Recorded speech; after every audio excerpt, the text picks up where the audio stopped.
Shows how little you know politics. Choose your destiny. You can go left or you can go right. You can go forward, but never ever back. I want to hear your thoughts.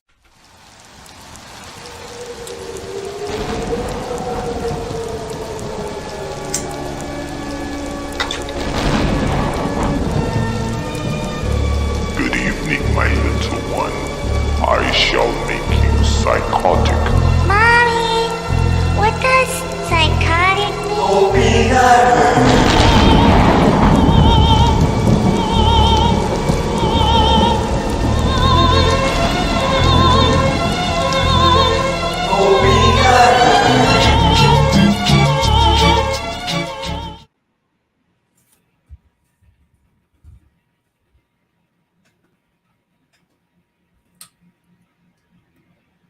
King Chaka ENT. Y'all can check out the music on Spotify, Apple, and other services. I want to hear your thoughts.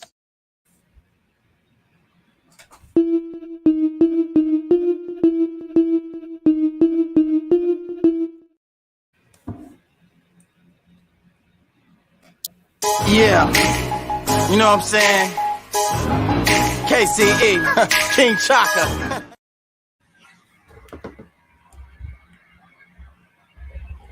Hey, how y'all doing out there? How y'all feel? Remember, an educated public cannot be controlled. Learn to be active. The views and events expressed here are totally whack and are not necessarily the views of anyone.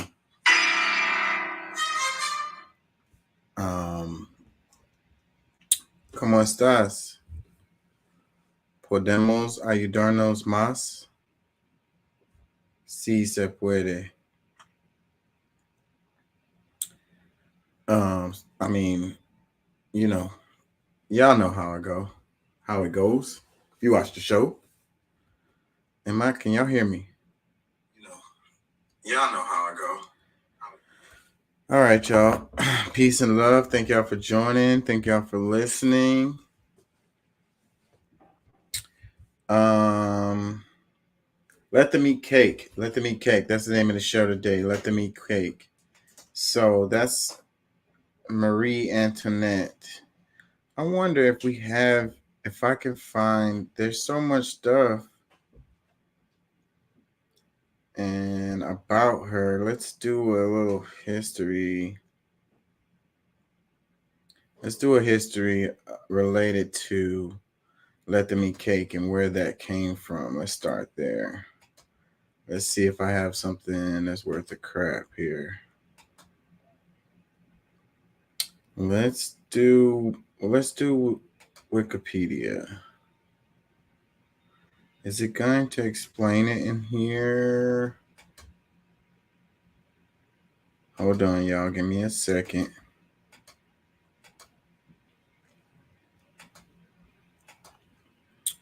Marie Antoinette Joseph Jeanne, November 2nd, 1755 to October 16th, 1793, was the last queen of France. Okay. Maybe they're going to explain it. It says she was born, it says the last queen of France before the French Revolution. She was born an Archduchess of Austria and was the penultimate child and youngest daughter of Empress Maria Theresa and Emperor Francis I. She became Dauphin of France in May 1770 at age 14 upon her marriage to Louis Auguste, heir apparent to the French throne. On 10th May 1774, her husband ascended the throne as Louis the 16th, and she became queen. Marie Antoinette's position in court improved when, after 8 years of marriage, she started having children.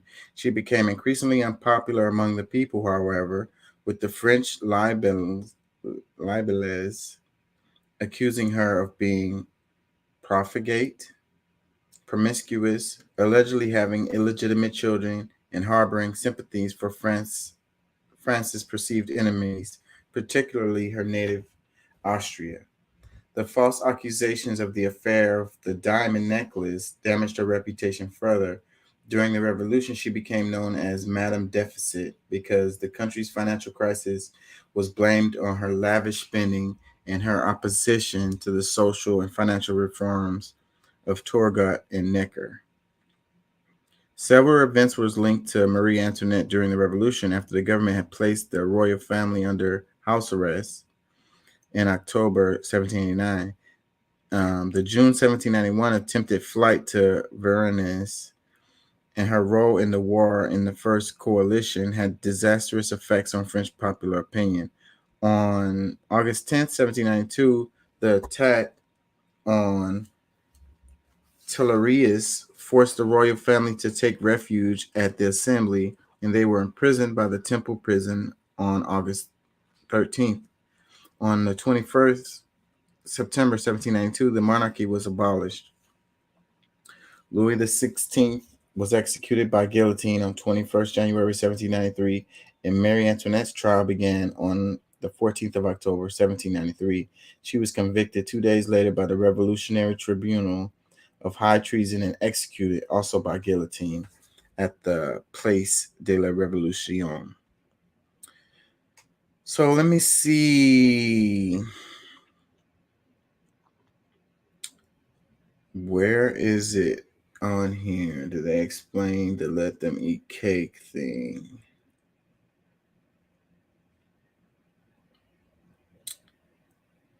Because she was the one who said it. Part of the reason why she got it was like the last straw. Let me see. Where is it? I didn't have time to do research for this, y'all, so forgive me. I freaking just got off of work and I worked literally all day.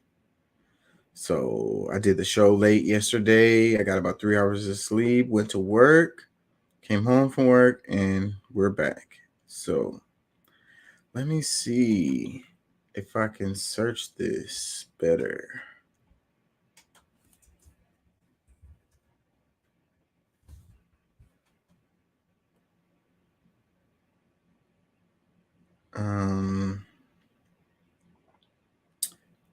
Britannica. All right, let's see. This may be better. Are y'all gonna let me look at this? Or y'all gonna make me do a subscription to Britannica? Only want to look at it briefly, y'all. Let me look at it. I'm not paying no subscription to y'all. Everything wants a subscription. There's a 3-minute article. It says, did Marie Antoinette really say let them eat cake? It says, let them eat cake is the most famous quote attributed to Marie Antoinette, the Queen of France during the French Revolution.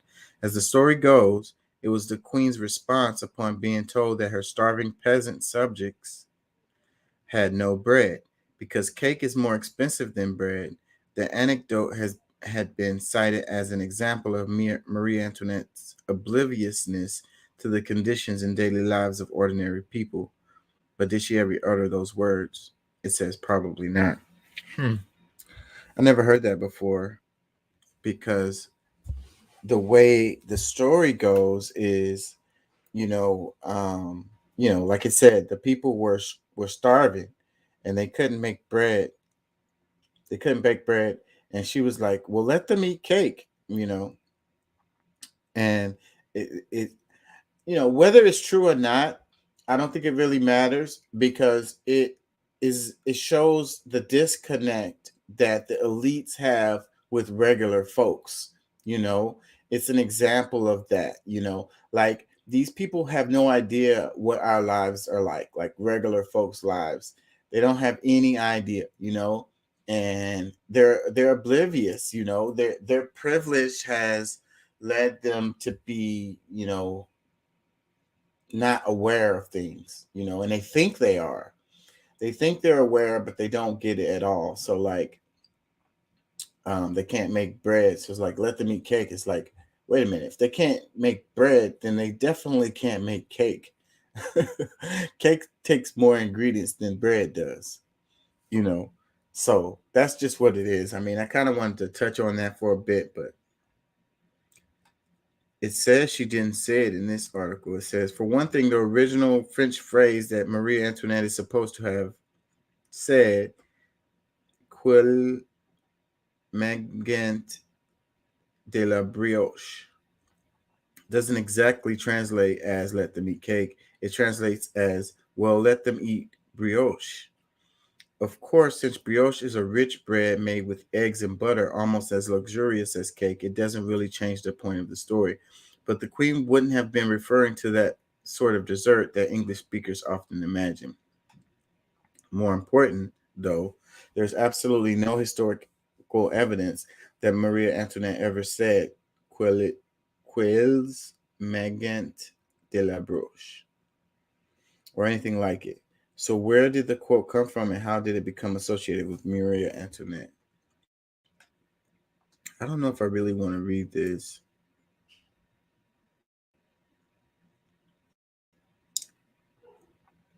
I didn't know this, though. You know, this is out of Britannica, so maybe it's true that she didn't say it. And history has a way of like, things get a life of their own, and over time they just kind of, become something that wasn't, you know. But my point of the quote is, understanding that the people are not aware. The people are oblivious, and also she got her head cut off, her and her husband. And the revolution started as a result. Started after that. Like, history says the revolution happened and her head got cut off. So those are actual things that actually happened that we know for sure. Regardless. So and I like this because I think that we're in that stage now. We're in a pre-revolution stage. I'm sorry, that's just how I feel. Because the separation between the elites and the regular folks have, there's a gulf between us. Like, there's a huge separation, and it keeps getting bigger and bigger every day. And that's what led to the French Revolution. The king is in the palace, living really good, basically off the backs of the people. And then the people are struggling and starving, don't have no food, and that a lot of that is going on today. The wealth gap is tremendous, and these people are oblivious, and they're going to continue to use the regular folks, use up their life. And I think that, hey, at some point, enough is enough. And people look around and they say, why the hell is the king up in there chilling and I'm struggling every day? Is it because he was born out of his mom's womb and she's more important? That makes him more important than me? And people are going to be like, you know what? I don't screw this. Off with his head. Off with her head. I think that's where we're going. I think that's where we're headed. Anyways, that's where I got the title from. I don't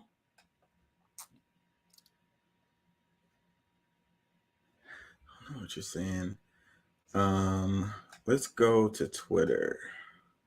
I have a lot of stuff in here that I meant to get to yesterday that I never got around to.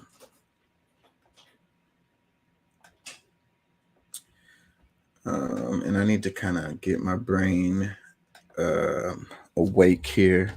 Let me double check and make sure y'all can hear me. And I need to kind of okay.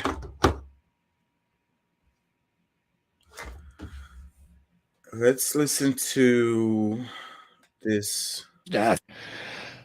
This is a roundabout answer, but about 2 weeks before he died, my father gave me a book. And the book was a book by Camus, who was one of his favorite writers. My father, after my uncle's death, went through a period of kind of reassessment of his own sort of relationship with God and with the Catholic Church and religion. And he never rejected the Catholic Church. He always embraced it. But he began to look for meaning in other areas, in poetry and in Shakespeare, and particularly in the existentialists. So and one of the existentialists was Camus. And Camus had written this book called The Plague. My father gave it to me, and he told me with this kind of peculiar intensity, I want you to read this. And he always gave me stuff to read and poetry and stuff, but he said this with this directness that after he died, I ended up reading that book about 3 times, trying to figure out kind of what the message was that he was trying to give me. And the book is about a doctor who is in a city in North Africa where there is an unnamed plague ravaging the city. It's a walled city and it's quarantined. And the plague is something nobody's ever seen before. And most of the people get it are dying. It's a huge infection fatality rate. And a lot of the book, the beginning is this conversation the doctor is having to himself as he's locked, in his room. And he's trying to say, I don't want to go out there because if I go out there, I'm going to catch it. And I can't really help these people anyway, because we don't know, anything about this disease. We don't know how to treat it. And everybody gets it dies. So why don't I just stay here and wait it out? And then in the end, he ends up leaving, and he ends up just comforting people. And Camus was an existentialist, which are kind of the legatees of the Greek and Roman tradition of Stoicism. And what he was saying about this doctor is the doctor had brought order to the chaos of what was happening in the city by doing his own duty and going out and being of service to other people, even at great sacrifice to himself. And the iconic hero of Stoicism is Sisyphus. And Sisyphus is condemned by the gods because he does a good deed for humanity for eternity to push a rock up a hill. And then when he gets to the top of the hill of a boulder, he can never get it over the top. It always rolls back down and on top of him and kind of mangles him. And then he goes up and does it again. But in the Stoic cosmology, Sisyphus is a happy man because he put his shoulder to the stone. He was given a duty, and he does his duty, and that self-sacrifice that he makes brings order to a chaotic universe. And we're all living in a kind of chaotic universe. So for me to have kind of a concrete task that I know is right, and I'm open to criticism. I have a critical mind. If somebody shows me where I got it wrong, I'll change. I'm not dug in. I'm not hard-headed in that sense. But until somebody shows me that, I'm going to try to help these children. And I feel like it's a gift. So, and the more people he abuse on me, the bigger the gift is in some way. Okay, so that was his answer. It says, Joe Rogan asked RFK Jr. how it feels to be treated like a conspiracy theorist by his own family. And his response was to give a short lesson on Albert Camus' The Plague, the myth of Sisyphus, and the Stoics. So, it's really interesting, like what he said. He feels like it's a gift, he's like, I want to help these children,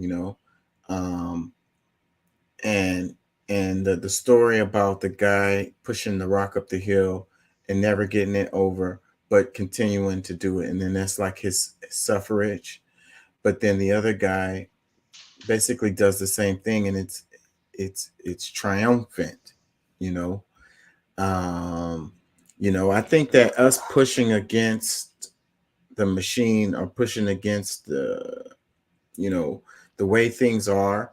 In a lot of ways, it's impossible because that's what people say. Like, you'll never change anything. It'll always be this way. It's always been this way, and it's pointless, you know. But like I like to say is, the only person crazy enough to change the world is the person who's crazy enough to think they could change the world, And, I feel like you have to try it. I feel like you're compelled. If there's something in you that's driving you to do something, then you have to do it. Now, the logic of it is kind of beside the point. And I think that, what they say in the Bible, they don't know what they do, and we don't know the impact of our actions. We don't really know the impact of our actions. So, that even if it seems like you failed, maybe you did it, maybe you inched things just a little bit, you nudged them in a direction, or maybe you inspired someone else. Like I say, I feel like you have to do it, even if the logic isn't there, when you're compelled to do it, when you know it's the right thing, when your intentions are good, when you're really trying to help, you know, even if it doesn't seem like you are accomplishing anything. That's why I do what I do, and I don't necessarily feel like I'm accomplishing anything, but I still do it. So the logic, I think that, logic is important. Don't get me wrong, you have to live logically, but when you're trying to make a difference, when you're trying to help, I think you kind of got to put logic to the side sometimes, at least a little bit, so that, or otherwise you'll talk yourself out of it. You'll talk yourself out of doing something. It's kind of like, taking a chance, like starting a business or whatever. There's going to always be people saying, it's not going to work. You're going to fail. You're going to spend all your money, or you're going to be miserable or whatever. Your business is going to go out of business. Like what do they say? 9 out of 10 businesses go, bust. And that's true. But that doesn't necessarily mean that that's what's going to happen, and no one can really predict the future. No one really knows what's going to happen. So any person that's telling you that, for sure, this is what's going to happen, then again, they don't know what they're talking about, because they don't know. No one knows, who's to say what's going to happen. Anyways, what's up, Pat? How you feeling, man? You there? Yeah, I'm here, man. How are you? I'm good. Same old, same old. I hear that, man. I will listen to your monologue when you're talking about the Queen and this whole, I guess, how the whole narrative came together with her, the whole eat cake thing. Is it lies? Is it rumors? Is it like, was it something that, because I mean, I think through history there's a lot of things that, of course, we will never know, like the true impact, or like what the depth of what was really happening in that time, and to trying to place certain things, in order for us to, I guess, whatever our imagination can fathom with the story that does exist. But just like when you're saying, like, the whole thing, eat cake or brioche or whatever the terminology was, like, are we really getting the impact of, or the seriousness of what was happening during that time? Yeah, I don't know that line actually does encompass, the seriousness of what was going on at that time, you know. But we can boil it down to people starving and people being kind of indifferent to it, Yeah. and not caring. Well, And those same people are the ones who were benefiting from the situation with these people starving. so regardless, because I guess one of the things, I guess, that I took mostly from it is that regardless of if it's a monarchy or if it is a democracy, if we say, because all of it can be cloaked into something that's, you know, like the actual real life actions doesn't necessarily have to match up with what the people believe it is, because like Right. a lot of people believe that we're existing within, the republic, and with democratic um principles, or with some democratic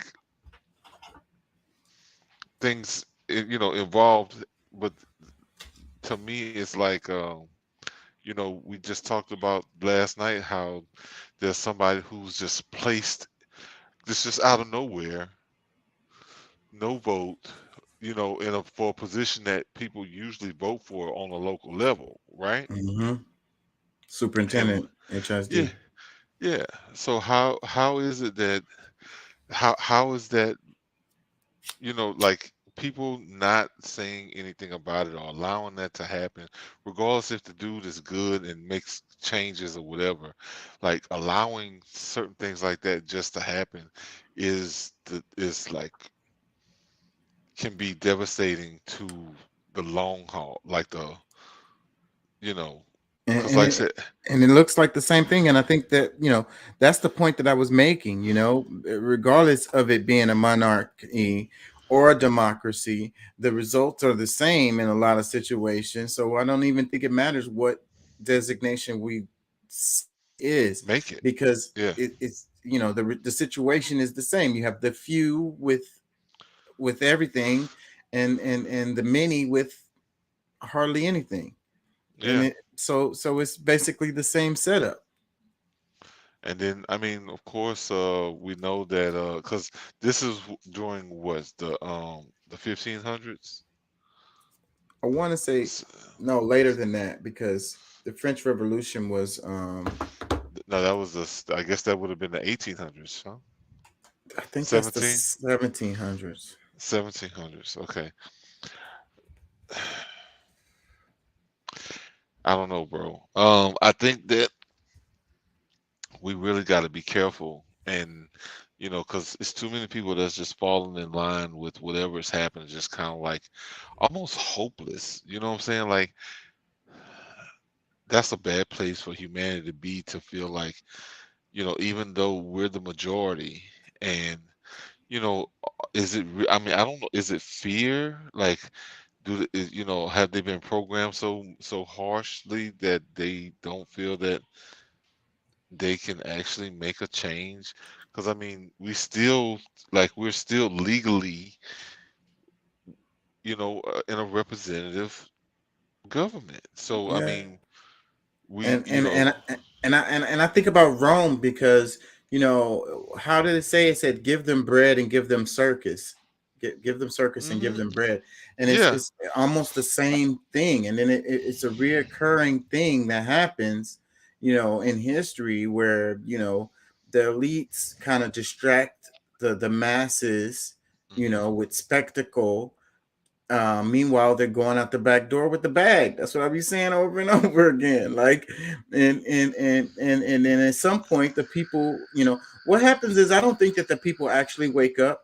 I think that it gets to a point where people are just so desperate that they don't have anything to lose. They don't have yeah. anything to lose. They're starving. They're dying. They don't have no prospect for a future. So they're like, hey, I don't care if I die. I'm gonna go out here and cause some problems. Well, I mean, the thing is that I mean, to some extent, because I know the majority of people are, willing and ready to work, but I think when it gets to a certain point, it's just like if they get enough, hope that they can get a big handout, that all right, you know what, it's a lot of let's just wait and see, instead of because bro, like any of these things that the government can and will do, is like, first of all, we're gonna have to push them to do it. Like that's the one of the main things that, you know well, I forget the president's name, but that was one of the things. I go out there and make me do it. It's just like certain processes that has to happen, whether it goes through protests, which on the state, city, the state level, and get your get it into the Congress, to get your why I say get it into the House so that they can pass the bill, get it in there to the Senate. hopefully pass it there. But even though with these processes, it's still going to take us at the root to make the first move to pretty much threaten them of, hey, we don't get what we need, what we want, then we're gonna tear this place up. And I mean, you're not gonna spend that money on yourself. You're gonna spend it on rebuilding or whatever it may be. But I think that people really just need to understand more so, because I think they're used to what they're seeing, and they feel like they don't have the power. Like it's the government. Well, you are the government. Who do you consider we the people? You know what I'm saying? Like that's one part of it. Like they don't see themselves as the people. I don't know, but Yeah, let's I digress. move on. I think that a lot of what RFK was saying went over a lot of people's heads, and then we're gonna go into a whole thing trying to explain that. So I'm gonna move on. This is Putin. It says everyone cursed Hand me my Al phone. Qaeda when Al Qaeda began to fight against us in the Caucasus. Everyone forgot about it. If something can be used in the fight against Russia, it is used to the fullest. Al Qaeda was also used. Today, neo Nazis are used in Ukraine. Putin. So I don't know. I hope this is in English. Я вот еще буквально два слова. Действительно, заставить страны. It is not. So let me read this. It says just a couple more words. Indeed, it is impossible to force countries to stupidly follow the requirements of some unfriendly states that have been fighting Russia on a systematic basis for decades. Я вот еще буквально два слова. Действительно, заставить страны тупо следовать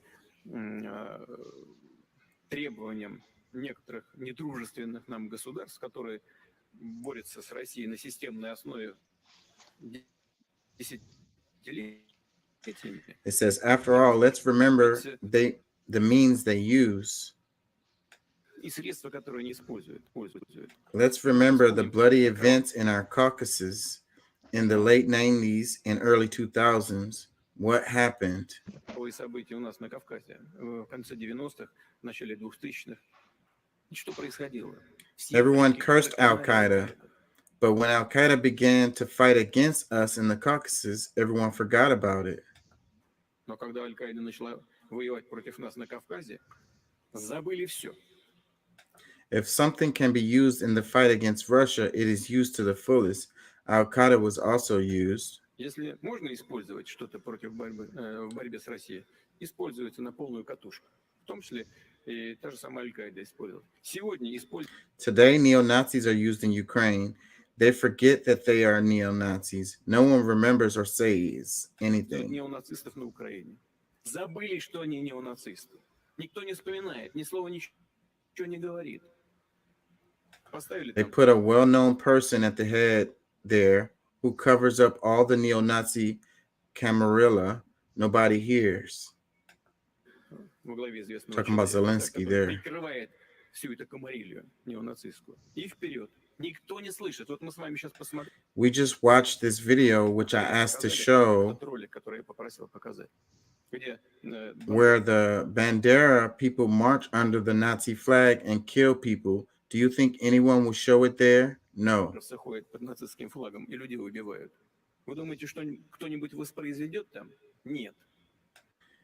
There will be an information blockade because they use this mechanism in the fight against us. Это будет информационная блокада, потому что используют этот механизм в борьбе с нами. Также also used in the fight against us is energy, food, financial instruments, and so on. Используются в борьбе с нами и энергетические инструменты, и продовольственные, и финансовые, и так далее. But I repeat once again, the world is changing very quickly, and the effectiveness of these tools is nullified and harms. Повторяю еще раз. Мир меняется очень быстро, и эффективность этих инструментов, она обнуляется и наносит ущерб прежде всего тем, First of all, those who are trying to introduce these tools to fight against Russia. Кто пытается внедрить эти инструменты в борьбе с Россией. So yeah, sometimes it's kind of hard to understand Putin because he always, whenever he's saying stuff, he it's so different than the media that we are so used to here in the States, because they feed us everything, and then they feed us like a narrative, like, or whatever, they tell us what to think or whatever.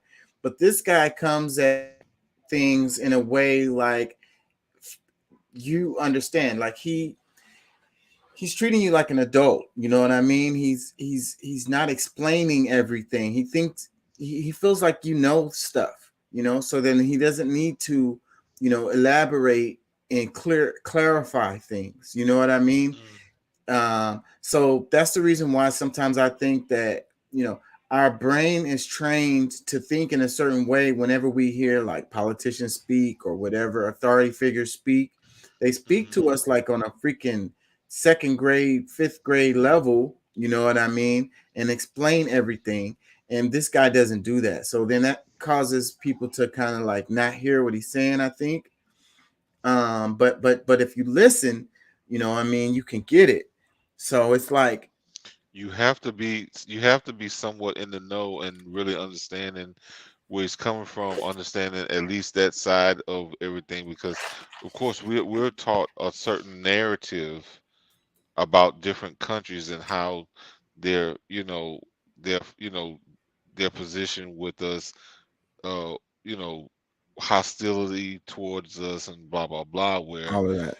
you know yeah, so yeah, but he definitely speaks where you almost have to be somewhat knowledgeable of these things in order to keep speed at where he's at, Right. the way he's speaking. So he was talking about Al Qaeda and how the United States used them to fight against Russia, and then, after they were done fighting against Russia, then the US turned around and started fighting against them. They became an enemy. Because a lot of people know now, Osama bin Laden was like an agent. Like he was a He hero was for the United States at some point, and he then was he a spy, became yeah. and then he became enemy number one, and he's saying, Putin is saying, like, everyone forgets about this, No, it, not everyone. yeah, not everyone, but the way the media spins things, it Yeah. leaves that out. So it doesn't, you know, uh, all through the '90s, it was like Osama bin Laden was like, uh, the devil or whatever, enemy number one, Um, so, but that's what he means by you forget that, they were using him right before that time,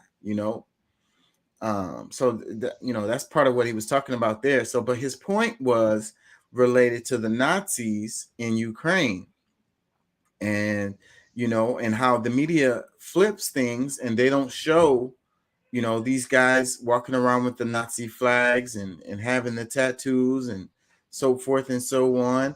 And the media just glosses over that stuff because they are using them. They need them right now. Kind of, and he was comparing it to Al Qaeda because they don't necessarily care about the Nazis or necessarily agree with their agenda. It's just that they are on the other side of Putin right now. So, and they're gonna back these guys to try to hurt Russia. You know what I'm saying?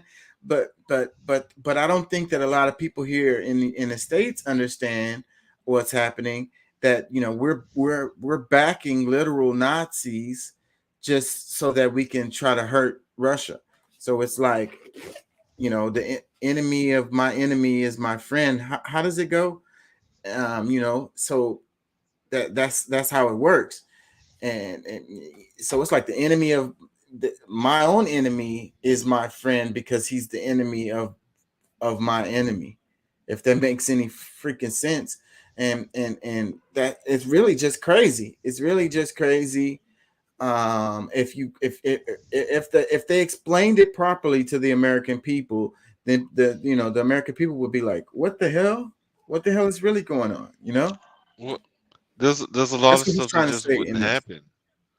But that's why but that's why they have to lie to us, is so that they can continue to get, support, because they're really not supposed to do any of this stuff without, of course they got to go through, proper channels politically, but the people, they are always looking for the people, and especially black people, what what do they believe? What are, because subconsciously and like to a certain extent, like they still like, because we really are the indigenous people of this country, like they still got to get a lot of say from us, so that they give us the narrative for us to believe or to think that, okay, we're doing the right thing or doing something good with the actions that we're taking.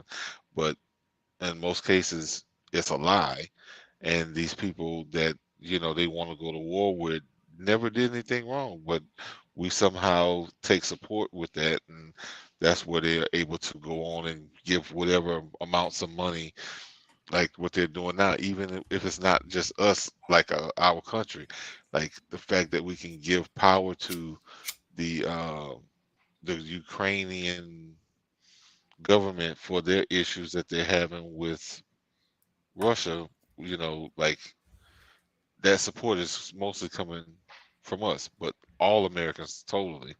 So we really got to be careful, man. And I don't know. I Pay don't more really know really attention. we have to pay more attention, but this, like I know most people don't really, have the time to really, like, they don't go back and look, because I mean, even if they just go back to the 90s, like everything doesn't have to go back to Civil War, and like, I mean, yeah, some certain parts of the history that is important, but I mean, even if you just know what happened, just like he's mentioned in the early 2000s, like a lot of people don't remember all of that, so, and they were living. And that's crazy how you they know can block your mind out. It makes me think of the novel 1984, and when they start talking about double speak and how, you basically change what happened into something totally different. Like yeah. it's a complete mind fuck going on. Like, you got your dick in my ear. You feel my dick fucking your brain right now? uh, What was uh, that from? oh wow. I can't remember what that was Okay. from, but anyways, let me read some tweet replies right here. It says, interesting how people complain about the lack of democracy in Russia, but ignores completely how Putin represents the best of his own country and how he built a great relationship with the rest of non-US bloc. Every single global conflict has US activity or support. Uh, You know, and we was talking about this too a bit, about how, like, what they say about Russia, and then related to our system, where we go back and forth between the Republicans and the Democrats all the time, and it's like it's really difficult for us to get things done with this system that we have. The government is stagnated. And you could call Russia, what would you call it? A plutocracy, or what's the right word? A dictatorship. But but Well, but but just but but Putin gets things done. And he's been in there, for a long time, and that's part of the reason why I think that he does get things done. You know what I mean? I don't agree with Putin all the time. I don't agree with Russia all the time. I'm comparing the system and how things work. So what this guy is saying, representing the best of Russia, I think that he really does care about the Russian people. I really, in my heart, I believe that Putin really cares about his people, and he's trying to do the best that he can do for the best of Russia, the best of peoples in Russia, like he's trying to represent, their wishes, and we call ourselves a democracy or whatever, but do we really feel like our government is representing our wishes? You know what I'm saying? A representative government. Do we really feel like our representatives are representing us? You know what I mean? Really trying to look out for us? I think that a lot of us don't feel that way. bro, there's some people who's really um locked into this whole, like, certain, I mean, like it's like a hypnosis, because it's like I have this friend that we usually discuss, like it's gotten to a point where, like, he doesn't even see a lot of the things that just the average person is able to see because he's just locked in. It's nothing. No, there's no in between. It's only the Democratic Party, and it's like, okay, you don't see that. Okay, you can see the negatives on the Republican side, but you can't see the bad things or the negative things on the Democratic side. Like that's just not a healthy place to be for any human being because you got to have the balance. Like both parties to some extent is using us to further whatever agenda that they have going on that a lot of us know, but we ain't got to go into all the details. But it's just, to me, it's like, some people can really ignore certain things that some people are doing, but totally every time the other side does something, they're all over it. So it's like I don't know how that's that can happen. Like I just don't get it. I don't get it either. I really don't. It's mad frustrating. Let me read this one. It says, "True enough, he looks frustrated and angry there at the very end. And for someone with Putin's patience and forbearance, that's saying a lot. The info blockade, the attacks on Russia proper, the illegal sanctions, the seizure of its 300 billion in assets, these are unjust and infuriating." Let me read this one. It says, "The Muslim terrorist apparatus was created by U.S. intelligence as a geopolitical weapon." So Zbigniew Brzezinski, interviewed with Lenore Observator, published 15 to 21 January 1998. So, anyways, the quote is, "The Muslim terrorist apparatus was created by U.S. intelligence as a geopolitical weapon." And that's 100% true. And I think that a lot of people don't really understand that at all. And it's like the whole thing we just came out of was the war on terror, which these terrorists that we were fighting against was created by the United States. I mean, terrorism wasn't created by the United States. So don't get me wrong, you guys. Okay. You But said just it wasn't? it wasn't. Terrorism is a real thing that happens.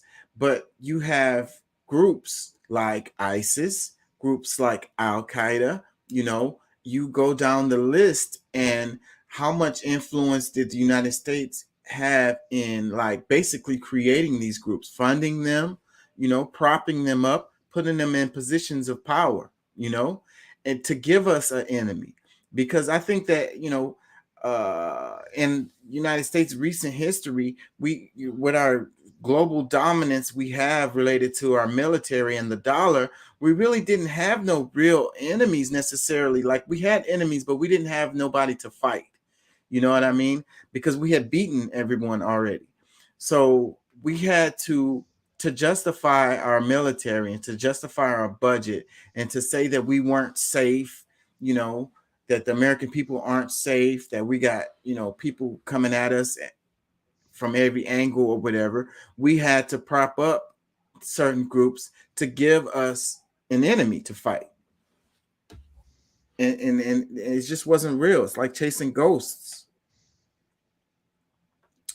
Let me read this one. It says, "I love the Nazi comment, as if Nazis weren't also Christofascistic. Putin being either disingenuous or unaware of his country full of white nationalist fervor." So this guy is using big words that I don't know this word, Christofascistic. I don't really know what that means, but he says that he's being disingenuous or unaware of his country full of white nationalist fervor. I think that he's aware of this. You can't control everything that's going on in your country, and maybe he does support some of the white nationalist fervor that's in his country. Who's to say? I don't think that he's unaware of it. So maybe he's being disingenuous to a certain extent, but I don't think that just because someone has white nationalist fervor means that they're Nazis. Like Nazi is another level of it. You know what I mean? So this person with this comment, I think, is not being fair with Putin to say that, like, just because his country has white nationalist fervor in it and has had it, for a long time, doesn't mean that he's like supports it or whatever, you know. Like he's clearly doesn't like Nazis. I mean, he's gone to war. It's hurting Russia economically and politically. Um, you know, for him to fight these people, he clearly don't like them. He's not supporting them. They're fighting against him. So Mhm. Yeah, I don't know. I've come up with the whole idea that at this point in our history, all the things that we've seen over the decades, and even the history we know from centuries ago, that at this point, anybody that they demonize is probably somebody who is probably is better for us than I'm you telling know. you, that's oversimplifying, but at the same time, I think you'll Yeah, be more closer to right if you looked at things yeah. in that way. And I can't help but to think that way myself. With I all mean, the stuff that we I've learned, and I used to we didn't think gotta this leave a way possibility. Yeah, 10, we gotta 15 leave the years ago. possibility. I did not think that way, but now I feel like Yeah. everyone that they prop up, it's pretty much ever since Obama. It's kind of Obama was the one that really kind of woke me Oh up, my especially God. when they gave him the Nobel Peace Prize when he was For bombing killing people. Like 15 countries at the he, same he, time. he was not a humanitarian. Like that's what woke me up, and I was like, wait a minute. So I think I need to go back and look at everyone that they have given the Nobel Peace Prize to, everyone that they make statues for. I'm like, hey, they Well, must. Gandhi was a racist, hateful person. He was hostile towards people of our skin tone and things like that. And I don't know, like MLK loved him, but I'm not really, you know, really sure why. But yeah, Yeah. man, like I don't really like, but I like I said, I have to leave that as an option. That I mean, these people, and then I pay more attention to it, and I see that they have a bunch of qualities, but anything that they try to do, it gets twisted into twisted in the media so that it doesn't look like like the actual the things that they're actually trying to do, the person that they really are gets tainted, and they've pretty much created a narrative against these people, because like otherwise if they don't, then they'll easily win. Like if they don't demonize them, like the things that they do would be seen as good moves and this, that, and the other, and they would just get more and more support. So I just think that we really got to pay close attention to what's really happening, and why do these people get demonized the way they do? Let me read a couple more before we move on. This one, it says, he is right. America is shit scared to face Russia head on. They keep waging wars using proxies to fight Russia and so many other countries. Example, Taiwan against China. Well, I don't know. I don't think it's that because I mean they're at war with Russia head on. Like I mean, to like we got to get past. Okay, yeah, they're using Ukraine, but they're supplying everything. They're training. They're sending people in. They're not afraid of Russia. It's the So, legalities to it that right, they have to declare it's the actual war, legalities and that's and are the American people going to yeah. actually be behind that? That's an issue, and then related to the possibility of escalation into nuclear war. But you Yeah. fight wars differently. That's what people don't really understand. And then, at what hmm point does a proxy war? How far do you have to go into a proxy war for it to be on, full on head on war? You know, where is the line? That's a question. Well, I mean, at some point, I mean, somebody could that's got enough firepower to go on and do something outside of the norm, you know, blow up a place that might be supporting their rival. You know what I'm saying? Like I think they've done that already. Let me with read what? this one. it says, guess what Biden administration got scheduled? Sending forgotten faithful sons of Afghanistan, the left behinders, i.e., to wait for it, Philippines. Poor Marcos Fug, like his damn late father before, and definitely his 1K shoe mama Imelda, of course, for the natives, for terror. A lot going on in that comment. Yeah. Let me read this one. It says, biggest threat to the peoples is NATO and the EU. Yeah. I mean, we're beating a dead horse with that. Yeah. I mean, we got to find something that we can do, because I think really right now, when it comes down to things like that, I think that because of the high support of nationalism on the conservative side, is that we try to get behind some of these people and try to get them to push legislation that will change a lot of how we deal with, you know, some of these countries. Because like I said, if Trump gets in office, he's already promised that within 24 hours the war is over with Ukraine and Russia. Um, some people believe that that's going to, cause some domino effect that's going to be, the demise or like a problem with America. But no, like there's certain things that we really should not be involved in, especially if you know how these things, happen. Like we're supporting something that is, in my opinion, very sinister. And by the average person not seeing some of these things, it's going to be detrimental, because they feel like they're doing the right thing. And that's one of the biggest problems. Like they can get people support so strongly, and they feel like they're doing the right thing when they're ruining their own lives. Like they're pushing themselves further away from the peace that they claim to want, because they believe that the person that they're fighting and pushing all this money to hurt the country that they're trying to hurt, like they are actually closer to humanitarians than the people that you get giving all your support to. Let's do a side step here. I want to go into this right here. Check this out. It says, I literally just heard somebody say that working a 9 to 5 is not a flex. Let me play this. Somebody say that working a 9 to 5 is not a flex.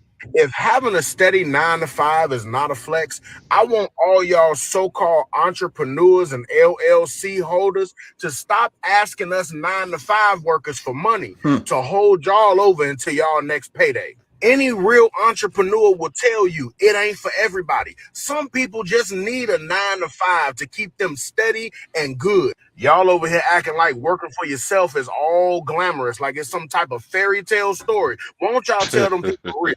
Tell them people that as an entrepreneur, sometimes it be months before you see your next payday. Tell them people that most of y'all be in debt up to your ears because you ain't do something right. Tell them people that you done got in over your head and the clientele that you thought you was going to have fell through. I'm not saying that working for yourself is not a good thing. I hope to be one of y'all someday. But stop trying to stunt and look down on people who still work a 9 to 5. Everybody ain't got that same grind as you do. Everybody don't want to struggle behind the scenes as much as you do. Over here eating ramen noodles for a whole month because you can't fill the house with groceries, but got the nerve to stun on somebody who got steady income. Literally just heard somebody say. All right, comments. I know you're a perfect person to comment on this one. Well, I do not hide the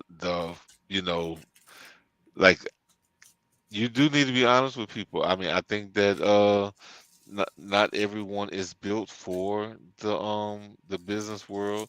I think that but it's not easy, and for a lot of people, you're not gonna it's not for everybody. I'm just gonna say that. But it is not cool for when people try to lie and tell people that, oh, it's just like you living a great life and this, that, and the other all the time. Because yeah, it is great. I think overall, yes, it is. But there are tough times, probably tougher times than it is for those who have 9 to 5s. I might not be begging and borrowing, but at the same time, it's tough. Like I just had a bad little spill like a month ago or so. Like I went a couple of weeks with $80 profit. Uh, you know what I'm saying? $200 profit here. Shit total like I was negative on, weeks and stuff because I had get repairs and stuff done. I couldn't it's crazy things that happens that's just, out of your control. And, of course being prepared for those types of things is good, but some things just happen in that domino effect. You know what I'm saying? So it just the 9 to 5 is not the enemy to the people. Like it's actually probably the great thing for the average, the most, for most people. But I do say that, even, you can find other little side hustles where you can get a LLC, something that you can do on the side. Maybe, I guess one of the popular terms they're using right now is passive income. So, I mean, you know, it's okay to have a job in a business too, if you so desire. But Yeah. So like the whole thing is, you have one group bashing the other group, and then a lot of times they're lying about it too, and the whole internet is full of these people who are scamming people. They're like, oh my come take my God, class and I'm going to teach you how to be rich overnight and all of this stuff and doing what I'm doing. And what I definitely always say overnight. is that if these people were making money doing what they do, then why are they doing these classes? It's like these people are making money off of their classes. That is what they do, actually. You know what I'm saying? They're selling these classes to you and they're making money off of that. You know what I'm saying? Because Yeah. otherwise they would be using their time to put into their business that they're actually making money if they were making money off of that other thing. Like, it's a scam, nine Well, times out of 10. Well, And they're some of using them this. are making money. Some of them are making money doing that, but I mean, we still got to realize like this, like the people who are actually successful in business, like it's a small percentage. Like it's who let's just say that got rich over a short period of time. It's never overnight. Technically never overnight, but I guess you can say like somebody in a year's time, because I mean, most businesses either succeed or fail in the second or third year. So, if depending on what kind of financing you have that's backing it, you can do well. But that's the whole thing that most people I don't think realize is that yeah, you can go do this business and you have a chance at doing well, but you also had a chance of losing everything that you put into it. Right. And that's what I was about And to that's say is that's that your time and your money. there's nothing wrong with it. Like the person that values stability, like they just want a stable, comfortable life. They don't and it's nothing wrong with that per se. I think that you should always Yeah. strive for more and want to do better, but at the same time, trying to down these people because they want a stable life, and just work a job and make enough money to live comfortably and go on vacations, and it's nothing wrong with that. So that's what the internet is bashing people who are, and I would call these people successful. If you have a comfortable life, you got a stable life, you're not worried about things, Hmm. you're pretty damn successful, because it's a lot of people out here who aren't in that position. You know what I mean? They're worried all the time. Hmm. They're living check to check. And you got people who do have businesses who are living check to check. So, I mean, hey, and you got people who are working 9 to 5s who live check to check. So both sides, depending on who you are, what works for you is what works for you, and bashing the other person is not cool. I think that's the point of it. You know, Yeah, I mean, it's not for I think it does. everybody. you know, the during these days and times, I mean, I think that's one of the things that's promoted because, but you know, a lot of people are getting used. Like, I mean, you know, I've gotten scammed a few times on different things, and you know, I'm one of those. I'm willing to, you know, take a class or, you know, if I'm something that's going to propel me or, you know, push me forward where, like, you know, and of course, I mean, I don't use like anything as a lose, like it's never a loss because, If you you learned know, something out of it, it, it wasn't a loss. yeah. So, you know, but overall, I mean, there are a lot of people that spending hundreds, if not thousands of dollars to, you know, learn some of these lessons, some of these, you know, hard lessons, and they're pretty much getting scammed. I mean, these classes, like, it's gonna work for some people, but for the majority, it's not. Like, you know, it just doesn't work that way, you know. But I like the line that he said about how you entrepreneurs come into these 9 to 5 people to borrow money for, for real, you know, because you know that just shows, you know, it's a facade. A lot of times people are faking and pretending or whatever, and they're lying. Everyone hmm always wants to, like, I was talking to my daughter about something, and because like you got the Forbes list, right? The person hmm who, you know, top 10 on the Forbes list or whatever, the person who makes the most money, and you have this list, and they come out with it every year, and people look at it and whatever. And I tell her, I'd be like, okay, like let's think about this logically. Okay, now how many times when you ask someone how much they made, are they going to tell you what it was? You know, are they going to tell you the actual truth? So, and then how accurate is this stuff? Like, where do they get their information from? Like, how do they determine this? Do they know about the person's money that they have stashed away or whatever? Like, well, most people that has money, a lot of most cases they want to somewhat, you know, like, they don't go out and tell everybody because, for one, that puts a certain type of curse on themselves. And then, like, certain people, you know, like, not everybody is going to speak on you and your business the right way, where, like, if somebody knows too much about what you actually going on, like, most people understand the karma behind really telling people, you know, how much you make and you know what I'm saying, or even just too many details about how your business runs, because, like I said, some people, you know, will speak negatively into the spirit of your business, and somehow, you know, you end up, you know, maybe having some trouble.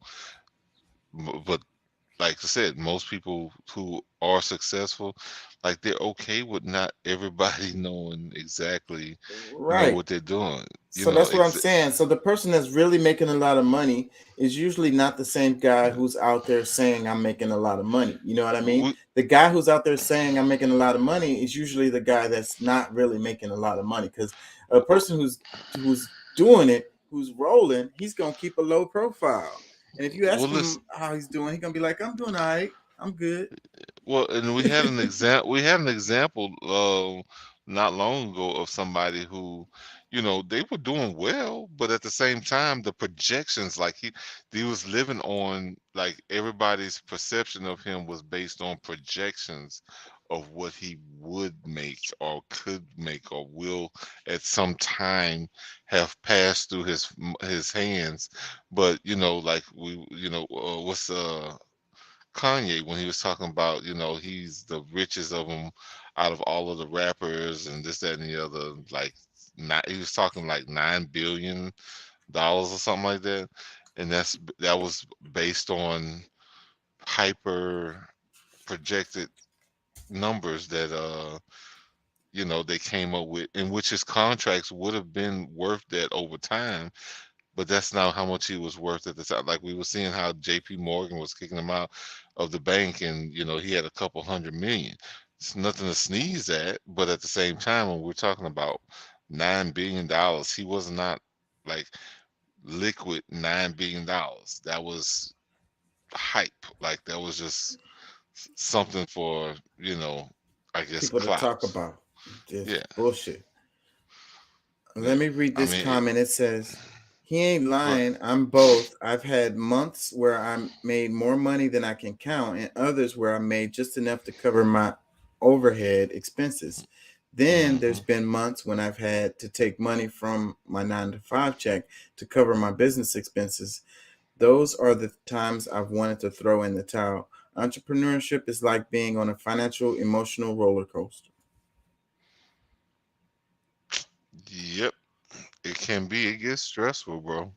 And you got to be strong enough to be able to deal with some of those things. And you know, there's times when, like, when you're doing really good, you kind of used to a certain pattern of monies that comes into your account.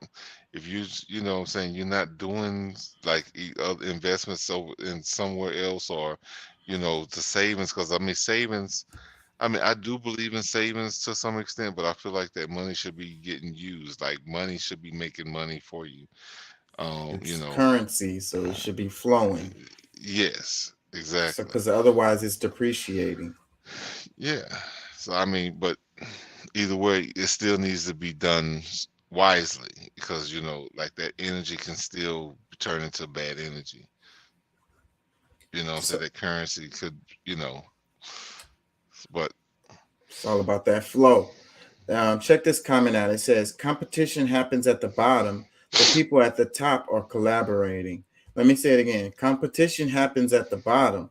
The people at the top are collaborating. they're And I working together. and Yeah. I wish people would understand this. And it's like, you know, regular folks you run into all the time, they're always in competition with you. It's always a competition. Like, even your loved ones, your siblings, your significant others, your wife, husband, or whatever. It's like everything is a damn competition. Like, Hmm. how did we get But here? well, and the It's thing crabs in about the the- bucket. yeah, but look, and then the weird thing about it is, sometimes you find yourself that you was in a competition that you had no idea about, because somebody's trying to compete against you, and you never even suggested it as a You- competition. You're not you even know thinking that way at all. yeah. Meanwhile, they, secretly competing against you. Like, so like I said, people at the top are collaborating. So it's just a different way of thinking. You know what I mean? Like when you are successful, then you're looking for others to like do joint maneuvers with. You're looking for people who can, you know, roll with you. You know what I mean? You helping Mm. them, they helping you. Y'all are growing together. Y'all are making moves, and you happy about their success when they're successful and they have a venture that pays out and works out for them. It it, it it fills you with joy. You're happy to hear about it. But these people at the bottom, they get mad when they see somebody, successful, when they go out on a limb and they take a risk and it works out, and they're angry about it. Like, what the hell? And you're gonna always stay in that position if you're thinking that way, instead of thinking like, what can I learn from this person, or how can I use what they did to improve my life? You know what I mean? What information I can get from them?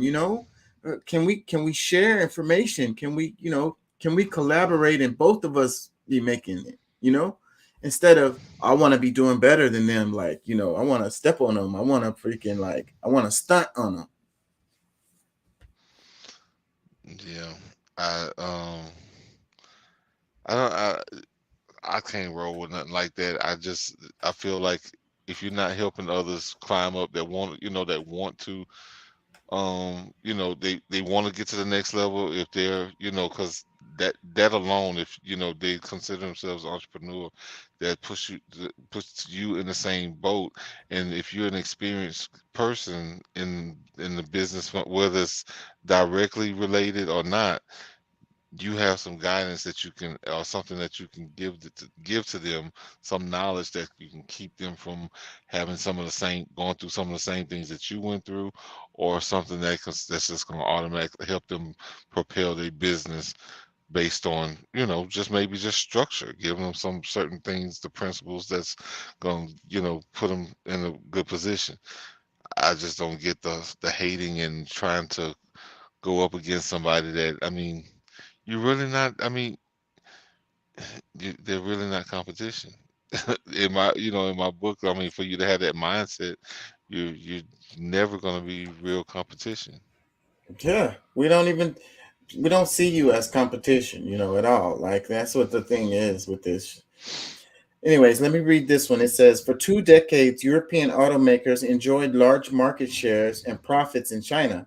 But now Chinese electric cars are starting to become successful in Europe. So whining begins. Get ready for EU tariffs and trade wars. France presses EU to declare trade war against China. Paris is seen as pushing for a probe that could result in Chinese electric vehicles being hit with tariffs. So what I've been saying for the longest is this thing with China is really about economics, and tech is in the heart of it, and so the success that China has been having, the United States sees as a threat, So with this post right here is talking about how the e-cars are becoming more successful in Europe. So as a result, they're gonna, make it harder for those e-cars to be successful in Europe and put tariffs on them so that they'll become more expensive and, compete.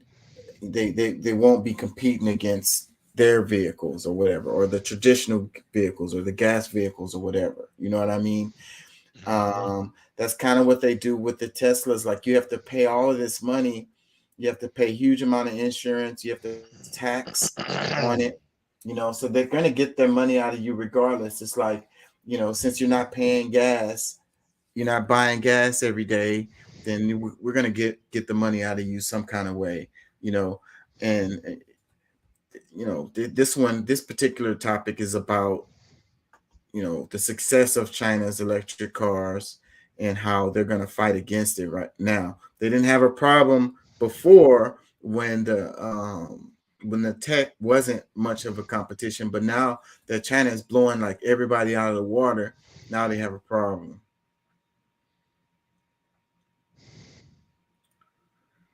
I don't know if I want to go too far into that. I don't know if people are going to follow me on that.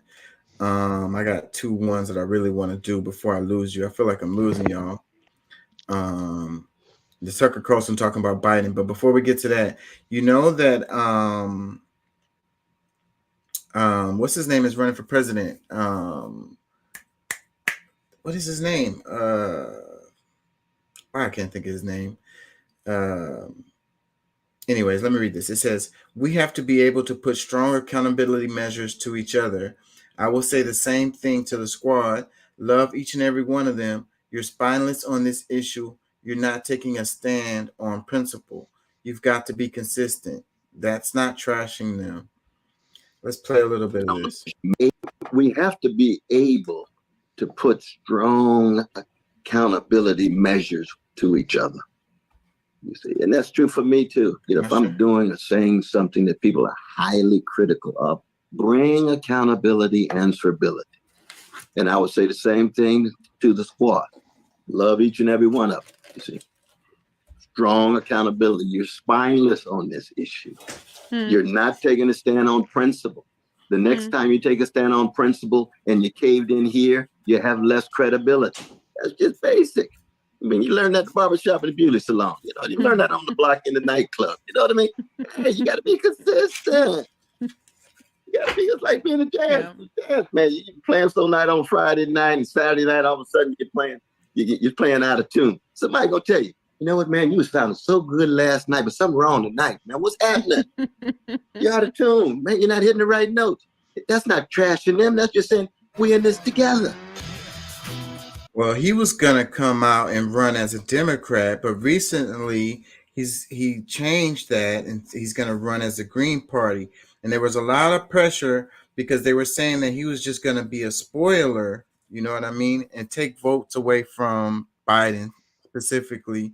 Um, and that could end up leading to the Republicans winning, Trump winning, so but I think that I don't know how viable his run really is, running with the Green Party, and we talked about this on the show before, how you can't even get on the ballot on a lot of the states, and that's the reason why running as a Republican or a Democrat gives you a more viable chance to win, is because you can be on the ballot in every state.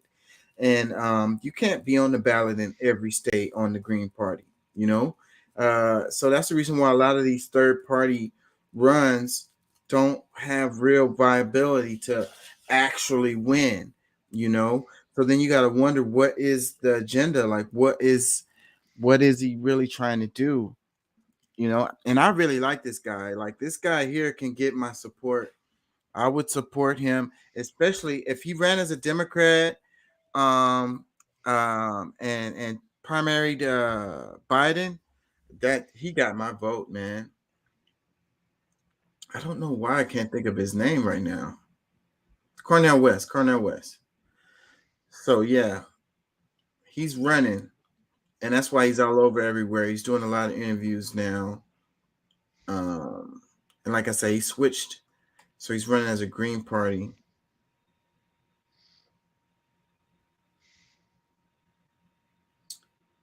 Let me read some tweet comments. It says, the fact of leadership is that it's pragmatic, rarely moral. What's the goal? What if you have to cut funding massively? You've just told people you love them. Cornel is not ready for politics. So, and this comment kind of goes with what I was saying, because I'm feeling like he's talking about, what did he say up here? Spineless on an issue, you have to stand on your principle and you have to be consistent.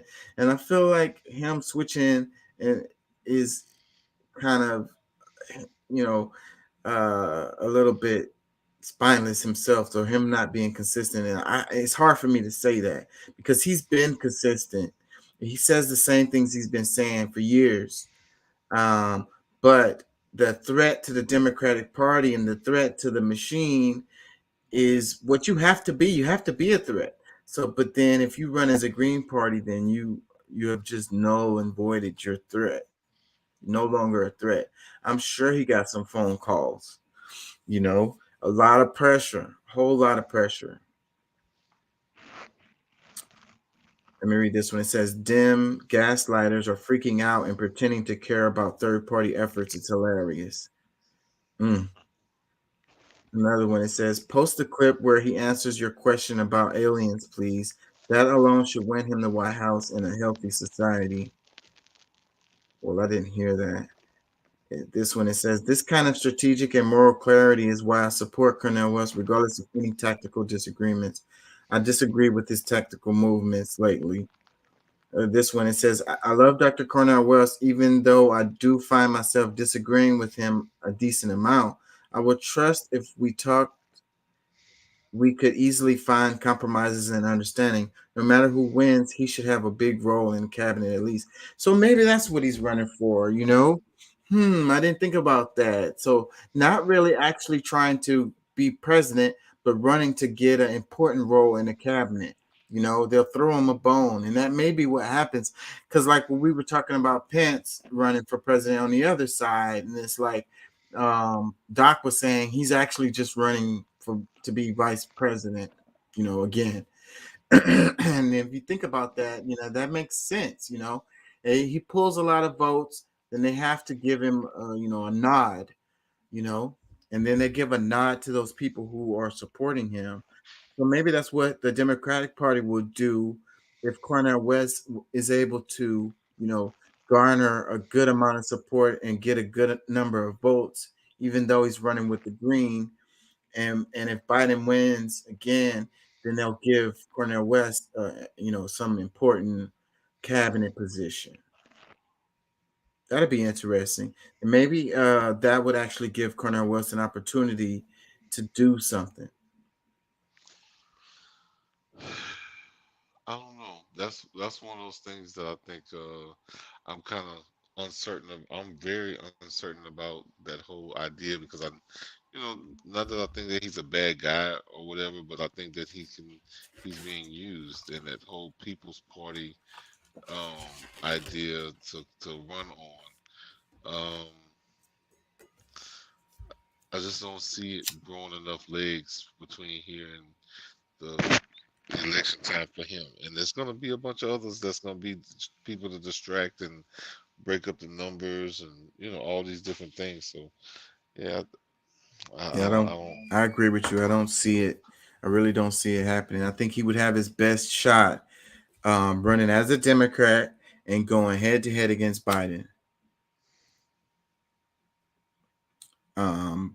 But whatever, maybe it's the people that's in his ear and they're telling him that that's not the way to go or whatever. And mostly I think that, like I say, it's the power of the Democratic machine. They don't want no real viable competition. Because they'd have to give him the funding. If he did beat Biden, he would have the Democratic machine on his side. And that would give him a chance, a real chance. Yeah, but I don't think that. I mean, that's one of the reasons why I think that he's not, running as a Democrat. Because I mean, he's supported Democrats in the past, and that would be probably the more likely party that he resonates with. But purposely, him not going to the top, with his name, because it's not like he's a nobody, and that's the thing. Like he has a chance to actually win the primaries in either party. Like I mean, I say primaries, but like be able to get past the first round. But because I don't know, it's a weird thing, bro. I mean, I don't think that I don't think he's really there to truly take office. I think he's really just trying to break up a lot of, like it's a strategy, the same way that they were saying, like with Kanye running with Trump is, to kind of throw some, BS in the mist and throw, what some people gonna give the vote. I kind of feel the same way with RFK. You know what I'm saying? I think that I think the Democratic establishment is frightened of RFK. I think that he's a real threat, and at the very least, his message will get out there, to a larger audience. That's what I think is more for. I think that's what, and it's a smart move for him because I don't think he really wants to be president, but I think this is one of the safest ways for him to go around and speak all of the things that he wants to say to America, because I think he wants, the average person to realize that you got played with the whole, the COVID thing. That's one of his big things, and yes, exactly.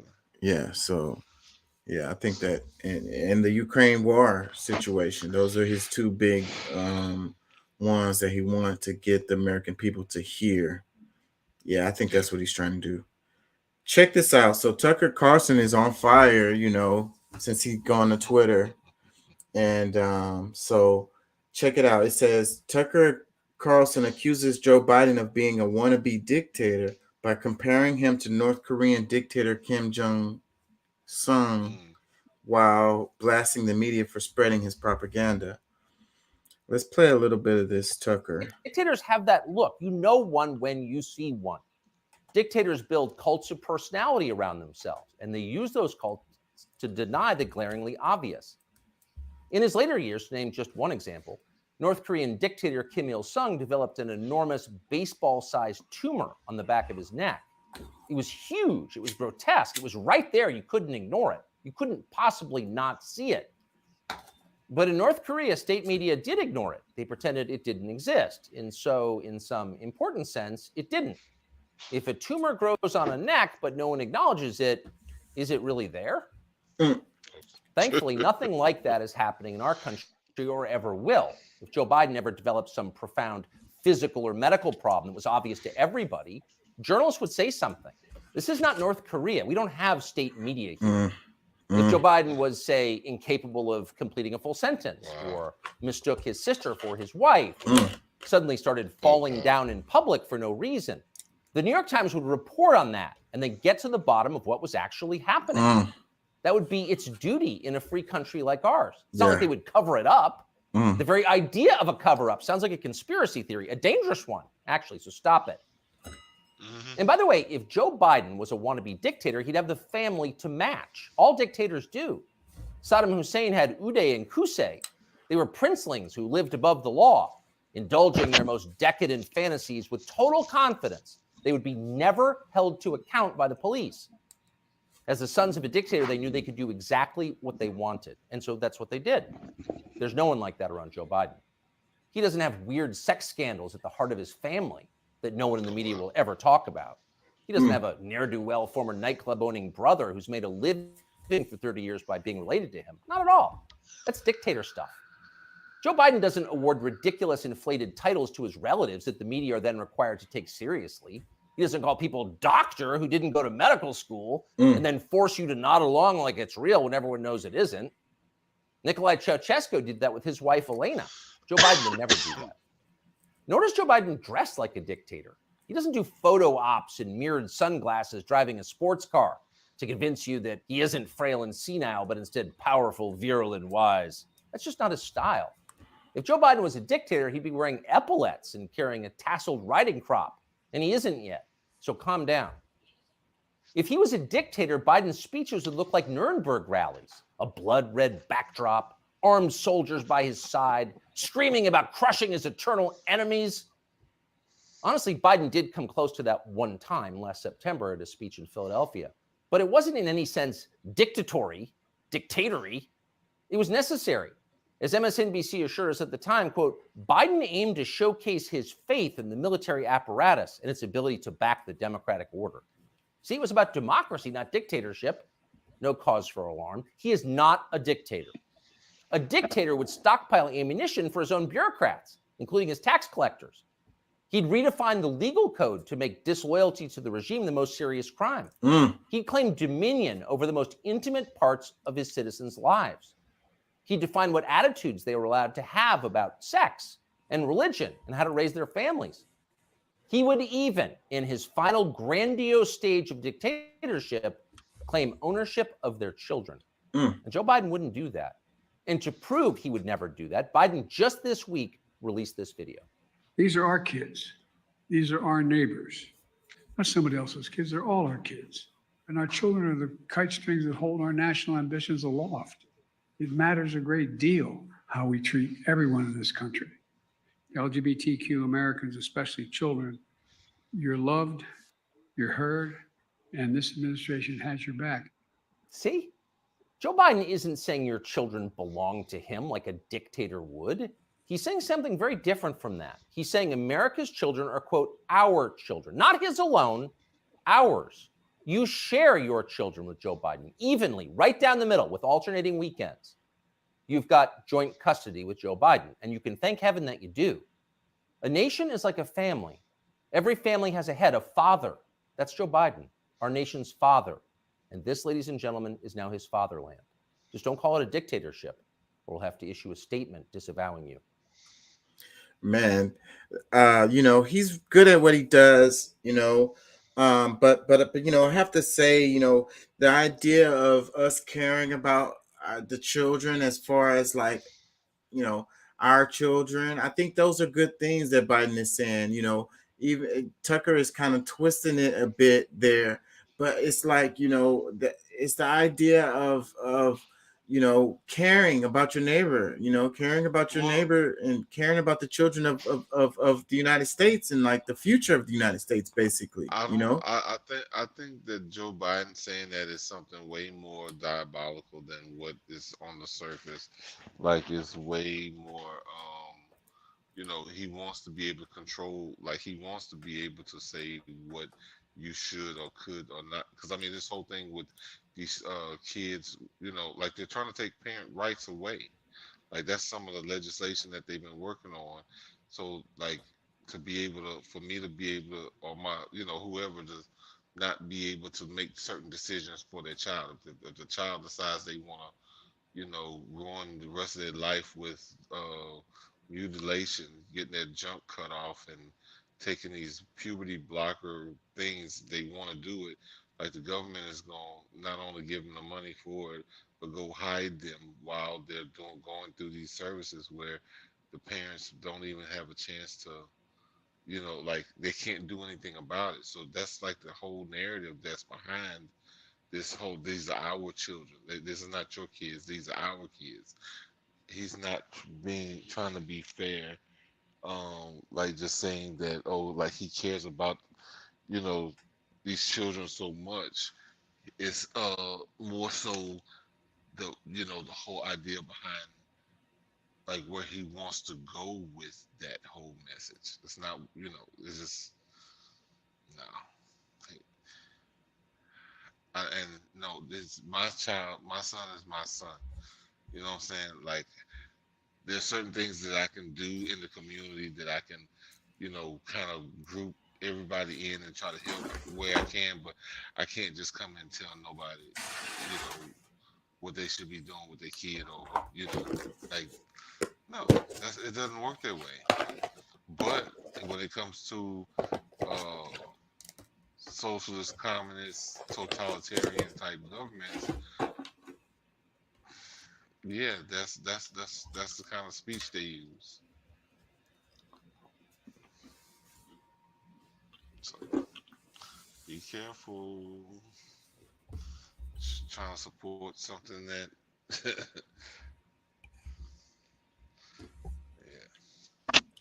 Yeah, and I think it's a stretch too to call Biden a dictator. You think so? Yeah. I mean, well, I mean, technically, he's not, because I mean, you know, him having the executive branch only allows him to go so far. But there was times that he has definitely acted out and had speeches that was very similar to that type of, you know, like the rhetoric he was speaking was very forceful, you know, not saying, hey guys, you know, let's work together and do this, that, and the other. Nah, y'all go and get this thing done. Like, you know, don't make me come put something on your ass type of talk to the people. Very brash at one, you know, and like now, when people are looking at him, you know, he's kind of feeble. Getting, you know, he's at the age where like his mind is not there fully. Like maybe he's working on 60%, you know, 50%. I don't know. I don't trust him, and you know I said I know like his long history, a lot of things that, you know, people have ignored. I can't forget.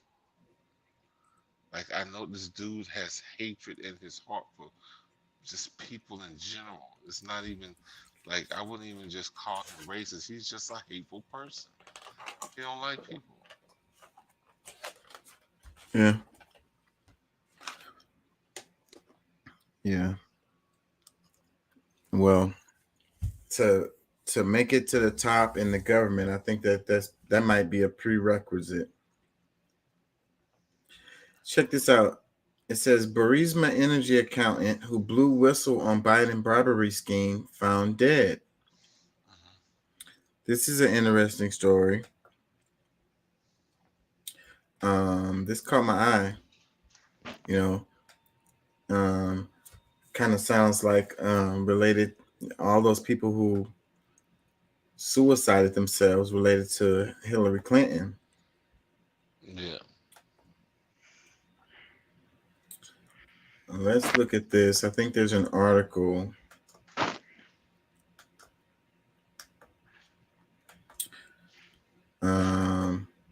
a lot of stuff happens that we don't know why or whatever, but sometimes it's really fishy. So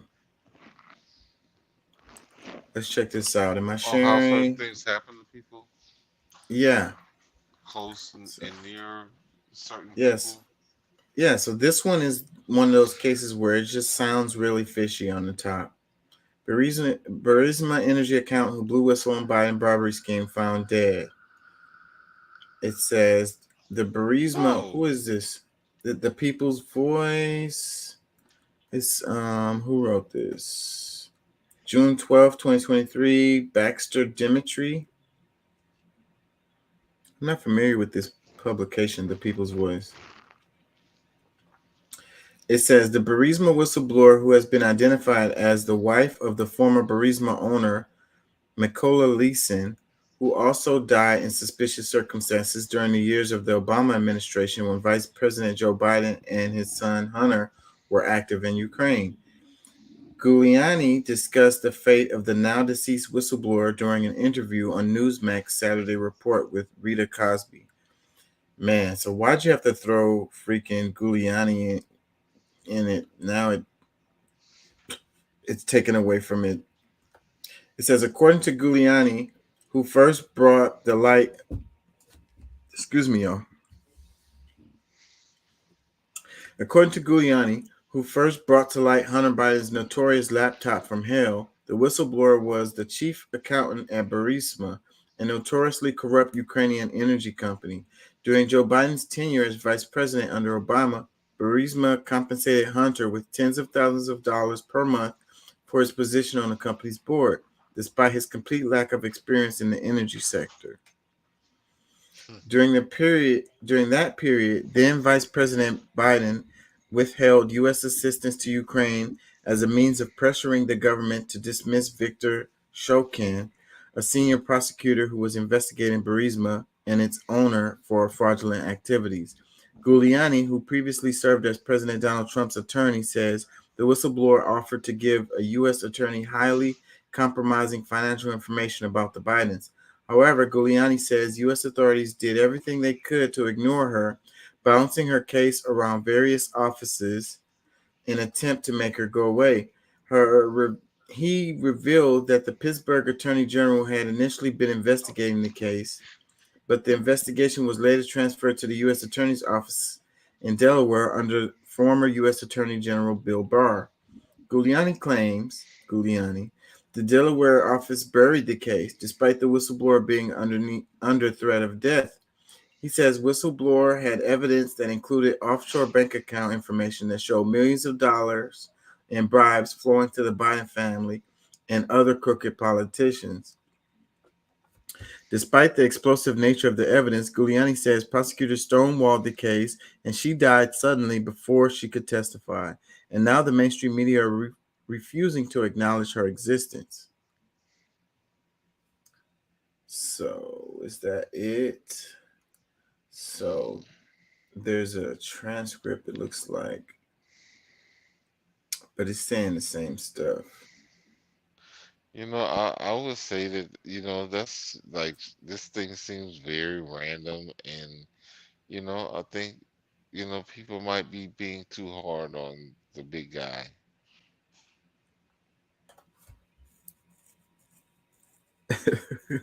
What do you mean? I'm being very facetious.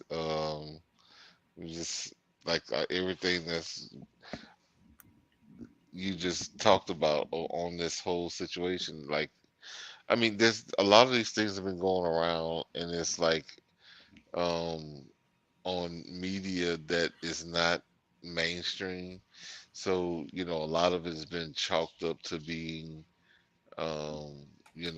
some made up stuff. It's lies. It's what they call no, not propaganda, but they're saying that it's conspiracy theories.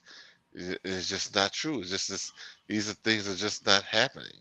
But some of these things been getting passed around the FBI and people slipping up with their, with all the questions that's being asked around us, situations like it's getting harder and harder for them to continue to lie. So the truth is coming out, but I'm sorry this dude had to lose his life because he was honest enough to say what he knew, or Yeah, well, we don't know that is what happened, and then it being Giuliani, this coming from Giuliani. this coming from Giuliani is already like he's not a very credible person already off top. Like I don't think it can really argue with that, and this publication that I'm reading is not.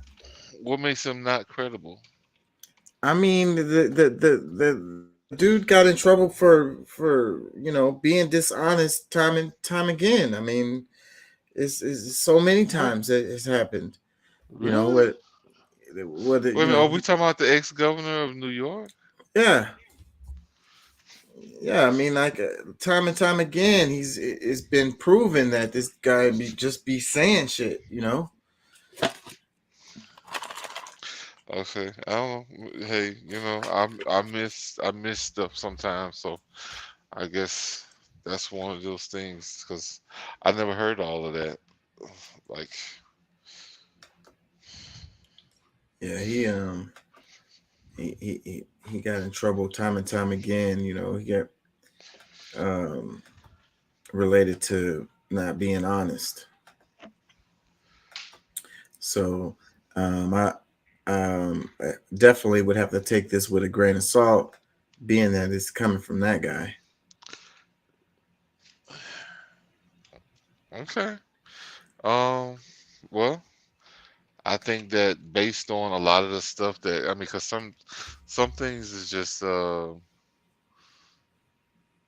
know common sense ain't common, but at the same time, we got to really look at certain things and where they are, like because there's a lot of these things that's going on in Ukraine, has been going on in Ukraine, like there's bribes and things like there's proof of these actions, especially through bank records and these shell companies that's created to hide some of the things that's been going on with these people. So I mean, these things do exist. So regardless of what what credibility you might want to give or not give to Giuliani, like these are things that's being proven right now by like the slip ups through the FBI who have been helping him get away with a lot of this stuff. But and well, I can't argue with the fact that it's a bunch of shady shit coming out of Ukraine, related to. it's not just Ukraine. It's not really just Ukraine. I mean, because a lot of it is centered around Joe Biden, and like him being, him lying. So I mean, if my son is doing business somewhere, me and him have at least had the conversation. I'm a businessman. I make policy decisions or I have influence on certain policies and things that could happen almost anywhere on the planet. We're gonna have some kind of discussion. You don't lie and tell people, no, we never talk business. Like, Yeah, really? I agree with you on that. That actually came out, and I'm sure he was lying about that. And the stuff related to Biden being involved in that company at all it's all completely shady. And then we end up in a war, right after that with that same country. Strong enough for him to want to support whatever is going on there, like the interest that he has going on there, or whatever the situation is. Like, I mean, some of these things is just like 1+1. Like you just really that just screams gotta. shady. That screams shady. I can't even argue with that. Definitely. So check this out. This is some of the meme comments underneath the tweet right here. This one, it says, it shows Hillary Clinton. It says, I don't understand. I thought we killed everybody that had dirt on us. That's a good one. That's funny. What's this one? This one it says investigate, subpoena, impeach, place on trial for treason, with a picture of Biden. Yeah. Let me read. Well, it should be Trump on that one. Let me read some more tweet replies. This one it says, "We still have the tape recordings, correct?" Another one is, "Why do I get the feelings this goes all the way up to Obama?" Another one it says, "No surprise here. They literally get away with murder." Another one it says, "And have been for a long time." Another one it says, "Found dead where? What's her name? Who found her dead? And how did you receive this information? This seems like some basics that are missing from this article." Boom, boom, boom. Another one it says, "Who cares? It's clickbait. Just tweet it out." Another one it says, "Suicide, I guess." Another one it says, "How do we confirm this?" Another one it says, "I thought Hillary seemed chipper lately." Another one it says, "I think attached earlobes. Biden is the fake one because his smile isn't crooked like the big guy." Yeah, that's kind of painful to read right there. One is just way faker and lies like he's a professional politician. Like he's been doing this for over 60 years.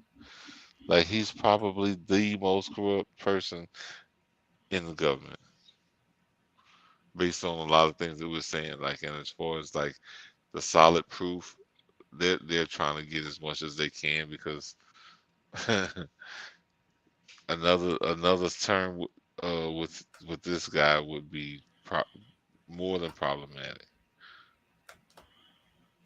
Check this out. It says Pentagon whistleblower Jack Teixeira, 21, indicted, faces decades in jail for revealing to the U.S. public that their government was lying about the war on Russia through Ukraine, claiming Zelensky was winning when in fact armed forces are facing defeat.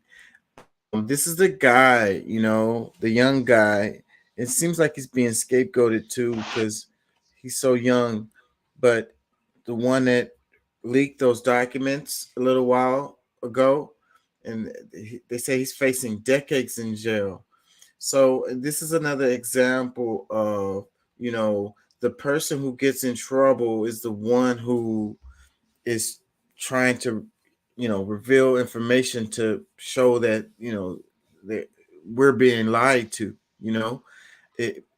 instead of holding accountable the person who did horrible things, our government wants to hold accountable the people who, reveal the information, time and time again.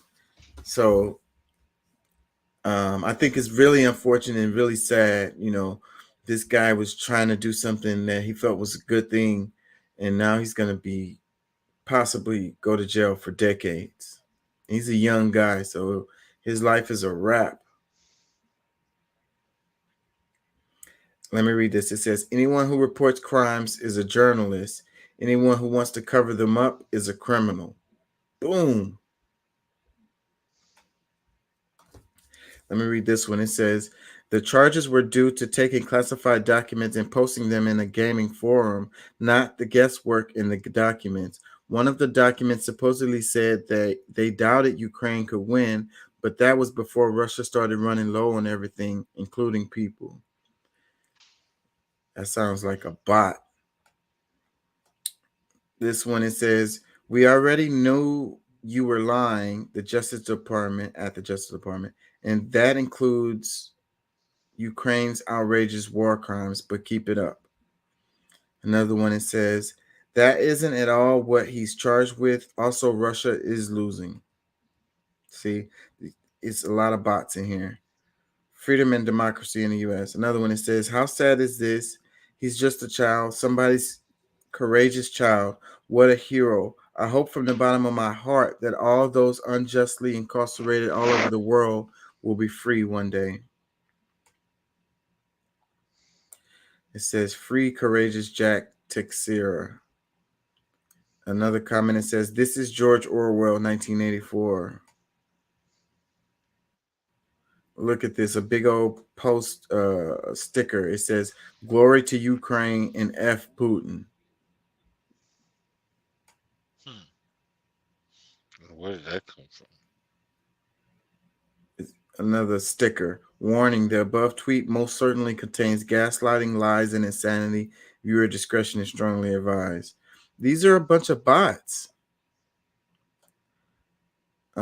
This one says, latest defense intelligence update on the situation in Ukraine. Find out more on defense intelligence use of language. What is this? It's coming from Defense Intelligence, updated January 2022, June 2022, 6. What is it saying? Let's read it. General Major Sergei Goryachev was almost certainly killed in a strike on a command post on or around 12 June 2023 in southern Ukraine. Goryachev was the chief staff of 35 Combined Army CAA, with 35 CAA nominated Commander General Lieutenant Alexander Shikchik reported to be filling a gap in a higher HQ. There is a realistic possibility that Goryachev was acting army commander at the time of his death. Goryachev is the first Russian general confirmed killed in Ukraine since the start of 2023. It continues a war record which has been both difficult and controversial for the 35th CAA. In March 2022, elements of the army were present during the massacre of civilian Bucha. In June 2022, the force was largely wiped out near Izium. So this post is trying to say, you know, that Russia is losing, basically. I mean, maybe it's true that this commander was killed, but that doesn't necessarily mean that Russia is losing the war, you know. It's the narrative. Like I say, these are a bunch of bots, you know. You can't, anytime people are pushing against the narrative, then the bots come out. Well, the thing I think people forget, the whole algorithm thing is a way of them trying to, feeling your pulse to knowing what type of stories is gonna attract your attention, and keep you from doing the things that you should be doing, or doing something like the whole, like I'm just saying, that's just your algorithm is really there to disrupt different things that you could do more positive, instead of being on your social media, or you could be talking to, building with one of your friends or cousins, but no, you're stuck in whatever it is, they teaching you supposedly teaching you at the moment. So I don't know. Yeah, this is sad, disheartening, and very unfortunate, and it's a long line of whistleblowers who are getting persecuted, and the people who commit these crimes aren't. And it just continues. And I hope one day people wake up and realize what's actually happening. I hope one day people will just start questioning the narrative that's given to them, I pray that happens. Yeah, sooner better than later. Yeah, man, my eyes are burning. I ain't gonna lie. Mine too, bro. Mine too. I'm struggling. Yeah, I only got like 3 hours of sleep last night. I might have got a few more than that, but it's been a long week. Let me see. I know I had something else here. Oh, let's play a little bit of this. It says, Trump supporters asked Jordan Sheridan, do you love this country? Our country is being destroyed on purpose by someone who is a closet communist. We're on the edge of civil war. We're being destroyed on purpose by globalist forces that control Joe Biden. So, do you love this country? Our country is being destroyed on purpose by someone who's a closet communist. Does that mean if he committed a That crime, means that he we're should on go the off? edge of civil war. Tell me So about we that. better get this country Oh, wait, back wait. on track Forget Trump because for a we're being second. destroyed Tell me right now. about that. Why do you think we're on the brink of civil war? Because our economy is being driven into the dirt. We have no energy independence. The borders are open. We are being destroyed on purpose by globalist forces that control Joe Biden. China controls Joe Biden. Foreign interests control him. The 1031 just came out today, where Hunter talked to someone who's doing a deal with. Say that again. The 1031, it's an FBI document, came out today, and they were talking about how there's a witness that has recordings of talking to Hunter. Joe Can I ask you Biden a received question? $5 million. Can I ask you a question? I hear a bit of a double standard here. Okay, wait. Hit me.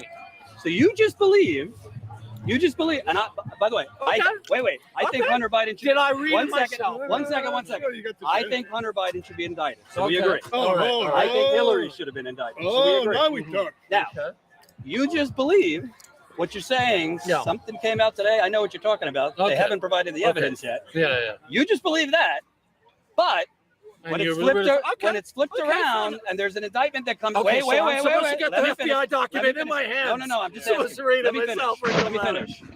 You believe just because you think Biden is Lucifer, you believe this evidence against Hunter. However, with the indictment, you're saying cockamamie. I don't need to read it. It's all planted. I'm not. Look, I need if there's recordings, I'd like to hear those tapes. Yes, you will. I in the would case. like. Yeah. Well, I would like to hear them. So let me ask you: Okay. if during the I know what you're after. if during the criminal case, if they have a tape, if they have a tape which is authenticated, that they authenticate that this is Donald Trump, and he's on tape saying, "I want to show you this, but it's classified." Sure. And I can't declassify it, which means he had documents. It's an admission of which not means being he able didn't to. have- which means he It's had not classified yeah. documents. Which legally, whether you agree with the law or Mhm. not, he's not entitled to have them as a former president. Yeah. Do you think he should not be prosecuted, even though that would be a crime, because these other people Well, weren't? that would be evidence of something he did wrong. I don't think Donald Trump is an infallible creature. Okay. I'm not so Donald Trump that I don't think he, as a human being, can do something. We can all do something wrong. That would be not good. Right. Not good. That would be evidence of something that's a crime. But do I think that you can take things that are innocuous and shape them in such a way that they build the basis of a case that is supposedly criminal? That the only reason it's criminal is because they've decided to prosecute. Comments, what you think? It was a lot of just like there was some noise. I couldn't hear everything clearly, but in a nutshell, I would hold on, because I miss.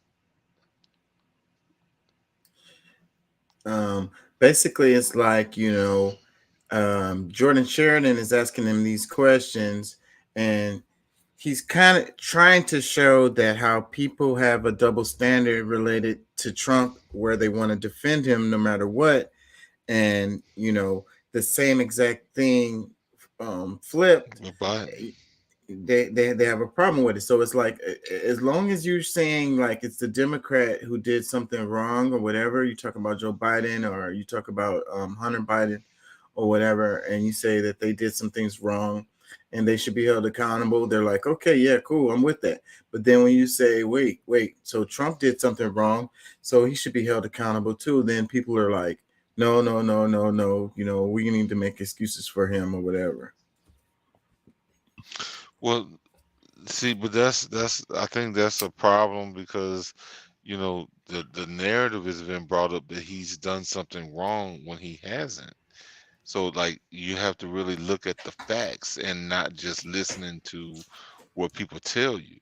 Like that's where the problem is that it's so much stuff that they've done to feed people lies about what's going on with Trump, because like it really, what I'm saying, if you support Trump, now you gotta the fact that he's going through all these indictments, over stuff that he really legally can do. I mean, the whole thing with the chick, I don't know, that's something different, a sexual thing, but it still is just like it's insane to me.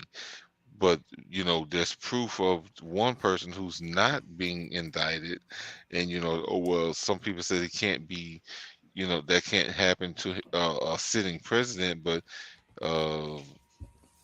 didn't Trump get impeached over different things that were, even over getting impeached over things that wasn't even true at that point?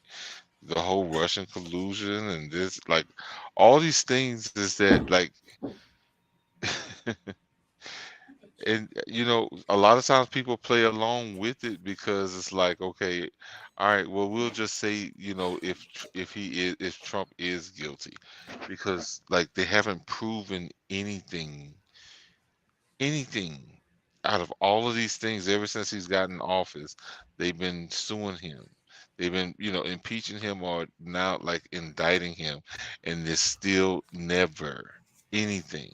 So it's like at some point people need to realize he didn't do anything. That's why, like, it's insane. But as other people who are, that there is proof that he did things, like he was even the things with the those documents, the classified documents that the cleaning crew found, in his office in Delaware and this, that, and the other. That's a crime. Because he was a vice president. He didn't have any control over declassifying those records. You know what I'm saying? He wasn't the president at the time when he was doing all these things, but that's a crime. And then, like I said, these classified documents that other people are reporting that was lost in the sea or whatever. Like, how are people overlooking everything that Joe Biden does, but things that they broke into his safe and all these other kind of things with Trump. It's insane to me that people don't really see the writing on the wall. Like, it's so evident, but no, they don't want to see Biden as the criminal when he clearly is, and they want Trump to go, wants him to suffer, but he has not done anything wrong. Like, I just don't see how people don't see that. But as just so that you don't look crazy and everybody can try to throw you into this crazy bag, okay, all right, well, if Trump is wrong, all right, he's just got to deal with whatever. But what about everybody else that's doing similar things or even worse? Yeah. Let me read some tweet replies. This one. Let me, one last comment, because most people who are delusional don't know that they're deluded. And I agree with that wholeheartedly. I mean, it's tough, bro. It says, Jordan, one of the things I always appreciate about Status Quo reporting, whether you agree or not, is you can see how desperate people are in this country to put a belief in a leader and nothing changes.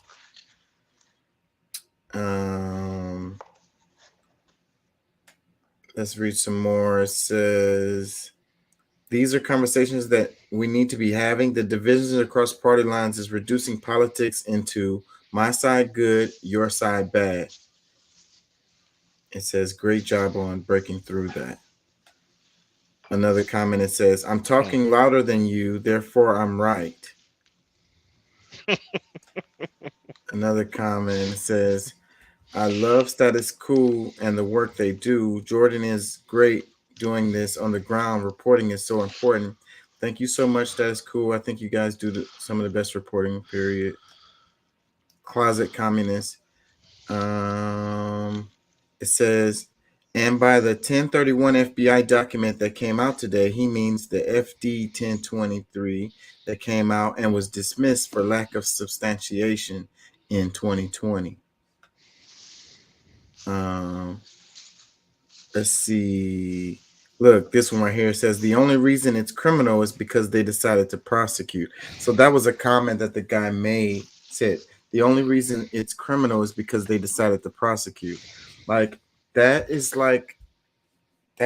oxymoronic comment to make. Like it's they decided to prosecute because it's criminal.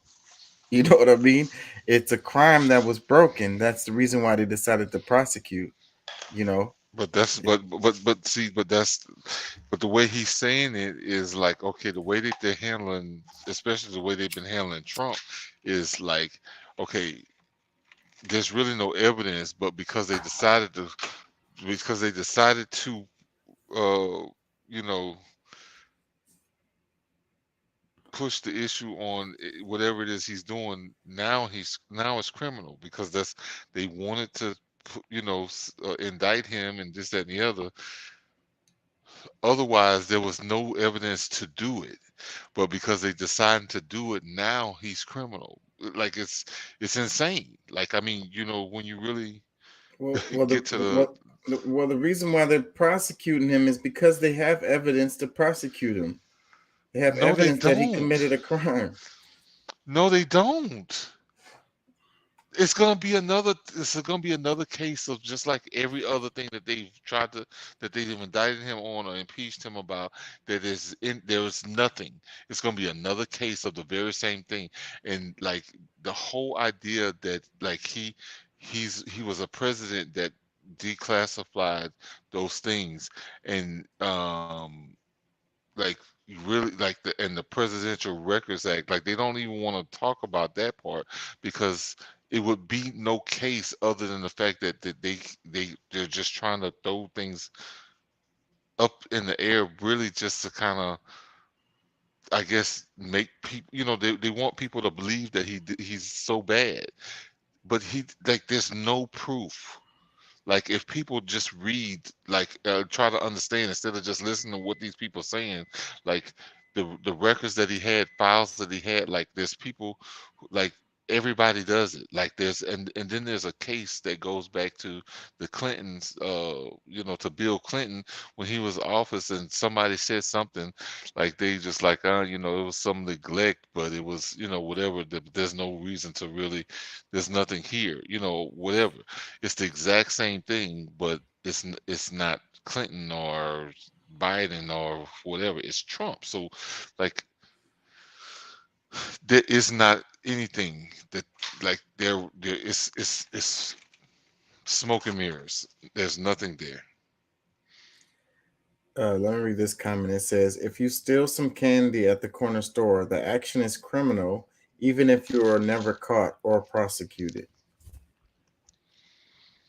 And I think that's what's going on with Biden. But I mean, he's doing things that's very criminal, but nobody's gonna do anything to him because he's protected. Like he's an overboss almost. Like he's, you know what I'm saying? Like he's untouchable.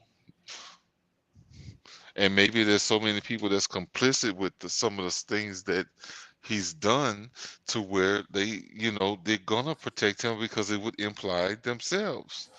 But Trump, not being a politician and hadn't been in all these things all these years, really makes him the cleanest one. And like they don't have any, like it's nothing to.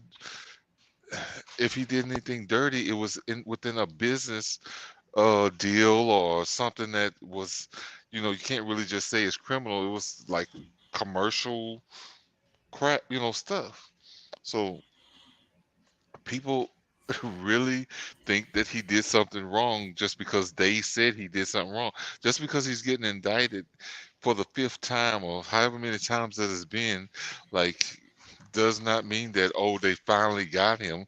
No, it's just another case of them trying to, you know, like throw him off of his mark or trying to make the people feel like he did something wrong, because the people still believe like he's just such a horrible person and he's done all these things, but there's no proof of it nowhere.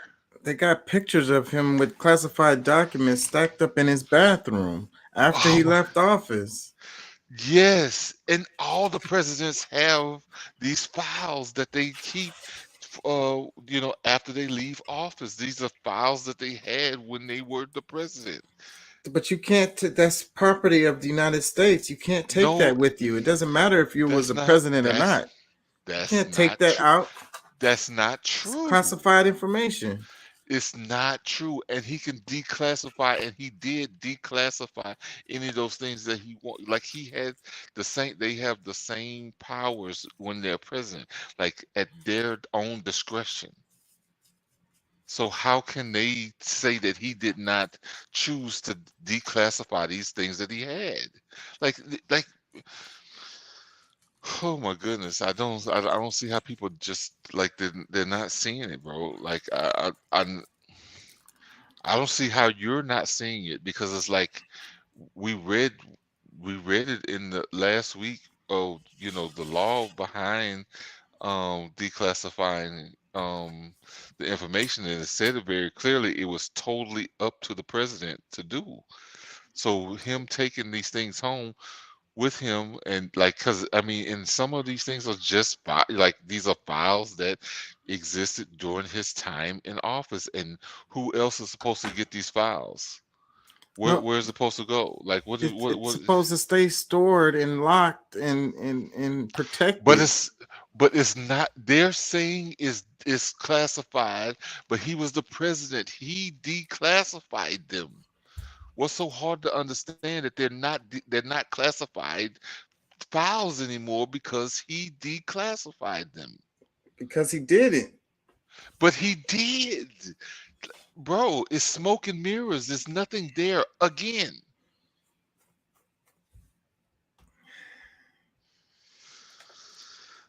I mean, y'all will see. All right. I mean, like out of everything that has happened with this, that's dealing with Trump, like, we got him now. Shoot, they done arrested him, and this, bro, it's nothing there. And one of the main reasons is like if Trump gets in office, they know they going down for real because there is actual proof against them. Like that's one of the main reasons to keep him out of office is because like they've done so much to him to where he's going to retaliate when he's got power again. So let's say evidence, they're doing a trial. He's been indicted. Let's say evidence is presented that shows that, Trump broke the law, related to these classified documents. Okay. So let's just, I'll go along with you. Now what? What's so hard to understand that he was president for 4 years and that any documents that he had that he want, like there's a whole Presidential Records Act that protects him on any of the things that he has as files. He's not. No matter who you are, you can't leave with those documents. It doesn't matter who you are. Every one of the presidents have already, like, bro. Did you not just hear me tell you about like Clinton? Like this probably happened forever, for centuries already, of presidents having documents and this and that and the other that they take with them, but because they want to make this dude look so bad, they created another spectacle, like another propaganda campaign to make this dude look like he's incompetent when they really know exactly what they're doing. They know that they can fool the people because the people don't really understand law or how the law works to begin with, and that he had the same power that every other president has had, but they didn't do anything to any of them when they leave with records. There's vice presidents that leave with records and they're not doing anything to them, and they don't even have the power to declassify. when you're president, you're given access to these documents. You're not given ownership of them, and you're not given the opportunity to take them home. Okay, but listen. What is happening to Joe Biden? And he had, let's just say he's vice president. He doesn't have access to declassify, but he still has stuff at his home office his home office, and it was some other library or something that he had things in that he doesn't have the power to declassify, that other people that could have like used this information that's supposed to be classified stuff, like open and available for somebody else to see. That's what Trump didn't do that. Trump's stuff was in his private library in his home, and they had to break into his safe and all these other things to get to this stuff. Like they went and raided his home, where and his home is protected. Like has certain things.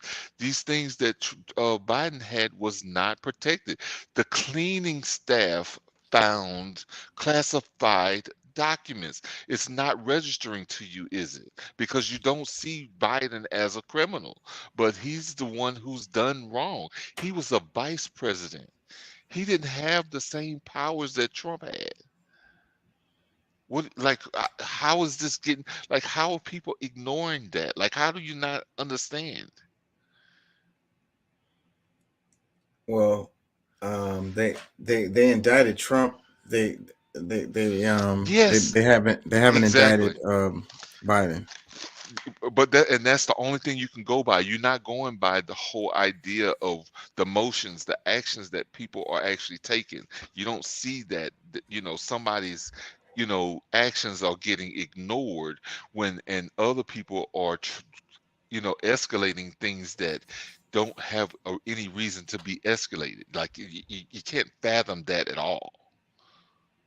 Like it just doesn't register because one person is actually getting indicted because they're overusing powers that they have for things that is just gonna get washed down the drain, and people like millions and millions and millions and millions of dollars is getting wasted over something that doesn't have any tread to it. Like it's a ball tire, like it's going to deflate.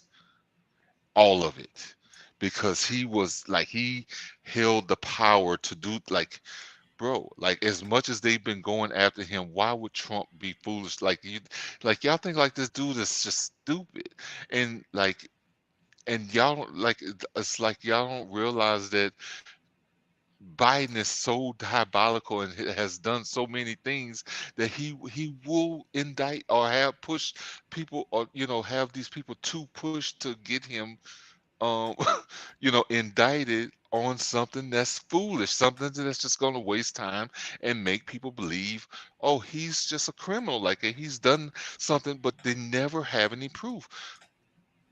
Like nothing is ever going to happen to him because guess what? He's not the criminal.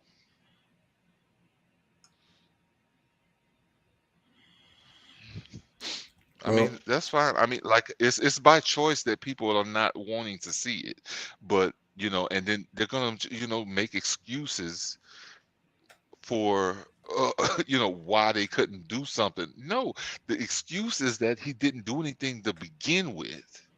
He didn't do anything wrong to begin with.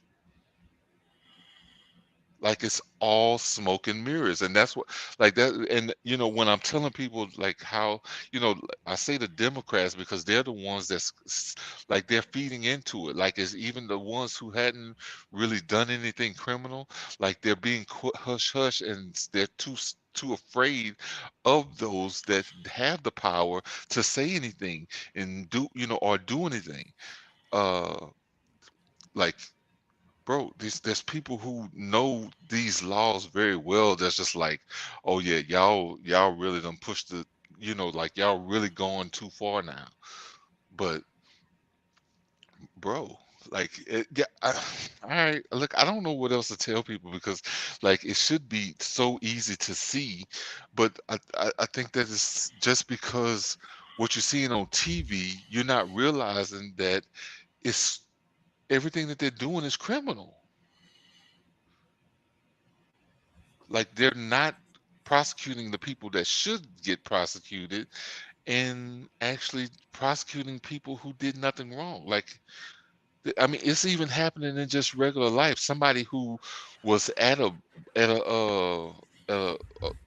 birth, what you call it when the what was the lady was over there praying or on her knees like she was in a prayer stance at a one of those clinics, the abortion at an abortion clinic. And just because she might have been thinking of a prayer for these children that's getting aborted or whatever, she went to jail. She didn't do anything wrong, but just because, of a thought, bro, like you don't even like it's insane the world that we living in. Like nobody thinks anything is backwards when everything is totally backwards. Like living in nature is wrong now. And if you, you know what I'm saying, if you talk down about the wrong person because you don't agree with a pronoun or this, that, and the other, you can go to jail behind some ignorant stuff now. Or, you get prosecuted because you just don't agree with what has, the less than 1% who has all this power they're using all this power. Like, okay, I don't totally get it, but okay. Yeah, I just think that that for them to do a federal indictment, they don't do federal indictments until they've been building a case like over time and uh put together evidence and built a case that they feel secure that they're gonna win. Those federal cases, those federal charges are hard as hell to dodge. But that's under normal circumstances. That's under fair and reliable people. Like we're not dealing with people like that anymore. We're talking about straight up bullies that know that they've done wrong and they'll do anything to try to protect themselves and keep themselves from going to jail. And if they can get the bad, like, just like they got people supporting Ukraine out of all of its foolishness and things that is happening there, how hateful those people are even to like even Americans. Like, bro, how can we really accept that these people are being rational? Like, well, I mean, who are these people when we're saying this? we're talking about the FBI. We're talking about the people in these high places that's doing the indictments on Trump. Like the very same people, the dude in New York who put up all of these charges on Trump that on something, because first of all, they're trying to make him seem criminal, talking about espionage and this, that, and the other, when it should be a civil suit. Like this is not a criminal suit because if he did do some things wrong, it's still civil. It's not criminal. But they've made it criminal just to try to make they're trying to make it bigger than what it really is. Well, breaking the law is not civil. That's something that civil is something you get sued about, not something that you go to jail for. Exactly. But you see the part that you're missing is that it's not criminal. They're trying like okay, all right. I've said it enough times. I mean, I don't know. Like, it's not registering, and at some point, people will get to see it. And it's sad when it's only seen after everything is said and done. Yeah, I'm tired. I ain't gonna lie. My eyes are burning like a mug. I wanted to cover some more stuff, but I can't do it. My brain is barely working too. So I'm gonna wrap it on this. I hate to spend so much time on Trump. Like I don't even care. Really, I don't. You do. I don't care one way or the other. I really don't. I don't have a dog in this fight. It's just that the delusions that we have, the arguments that we have, protecting one side or the other, just like without any It's ridiculous. rational thought Like, is bro, the you problem. you're saying it, and you believe that you're on the right side of it.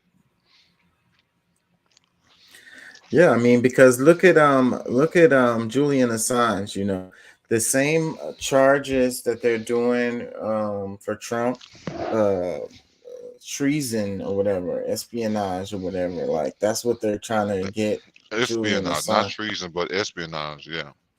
And that's what they're trying to get Julian Assange on, and all he did was He told the American people what they were doing with our information.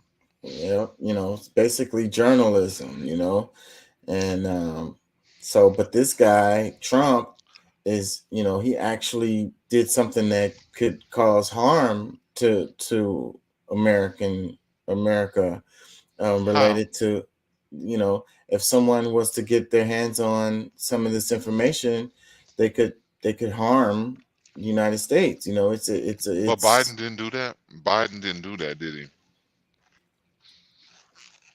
His cleaning crew found his paperwork. They figured out, because this stuff that they knew found damning or to themselves. It was like, hey, wait a minute, he got this stuff that, whatever files that he wanted, because he was president. He's very much welcome to every bit of file, any files that he wanted, and he had the right to declassify it. So you mean to tell me that a vice president now has, more leniency than the president? Like, you can look past him leaving things out and available for the cleaning crew to find, that these damning files that's classified, where he didn't have any right to classify. Like, I mean, only people who are being irrational about this whole thing and just wants to see Trump, in trouble for something, can ignore that the non-presidential person that had these files when Obama was the president. And they can't say that, because that's gonna bring Obama into some trouble. Like Obama would have had to declassify those records for him, but that just didn't happen. He just had stuff not in his, like in his home office, or some library office that he had somewhere in Delaware, I guess. And the cleaning crew found the classified papers. Well, let's say Trump had the power to declassify these documents, and let's say that he did declassify these documents, and he took them home, and then someone was able to get their hands on them and use them to attack the United States.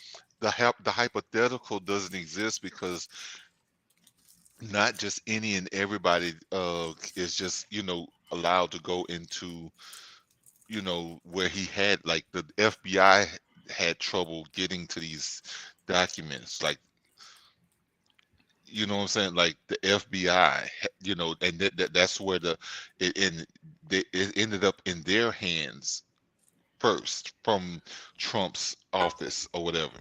What if it was a family? You keep saying what if. You don't want to accept the truth. Like, the what ifs doesn't fix anything. What if it was a family member of Trump that got a hold to those documents but and it, used but it, them but, to but attack they the United didn't. States. But they didn't. But Biden's cleaning crew found his.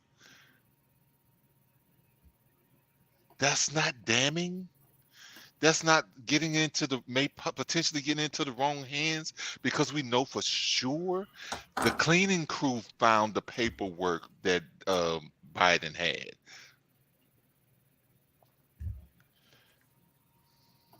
You think about it, and like next week, you may not correct it and say, hey, you know what, I realize what you said, and this, that, and the other, but like the person that did not have the power to declassify had declassified papers roaming, just living in an office that somebody went in to clean, and they found it, that they could be using this information somewhere, and like nobody knows, nobody can really say anything because they're not going to let it out, that what may have potentially happened.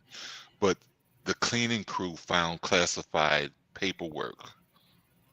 Well, paperwork that'll set into something. There's people that's listening right now. There's people listening right now that's just like, how can you not see that Biden is wrong? Well, like paperwork, just because he has not gotten indicted does not mean that he didn't do something criminal. Like you can use the same example, but for other people, but not the people who deserve it. paperwork being accidentally like misfiled and no, it's totally different than just it was negligence. Purposely taking some stuff out and like no, out of spite. Negligence is a bigger crime when you're talking about unclassified. I mean, like things that's a classified paperwork, like negligence and leaving it available for the common Joe to find. That's a bigger crime, bro. Bigger crime than actually, it's negligence no matter what. I mean, people that weren't cleared had access to the documents and could have gotten to them. I mean, negligence is on both of them. I mean, well, no, by the strict definition of negligence in taking care of the documents and keeping them secure, they're both guilty of negligence. But listen, the paperwork, the way that when they was taking pictures of it at Trump's, they were taking these documents out of the box that he had them stacked in and taking pictures. And it was the FBI that had it first of all. They the ones that did it. I mean, I'm not saying that, but there's also cleaning crew and staff that had access to those rooms that were not authorized to be in contact with classified data. But there's also the question of they left and came back, and they found more damning evidence the second time, which leads to conspiracy probability.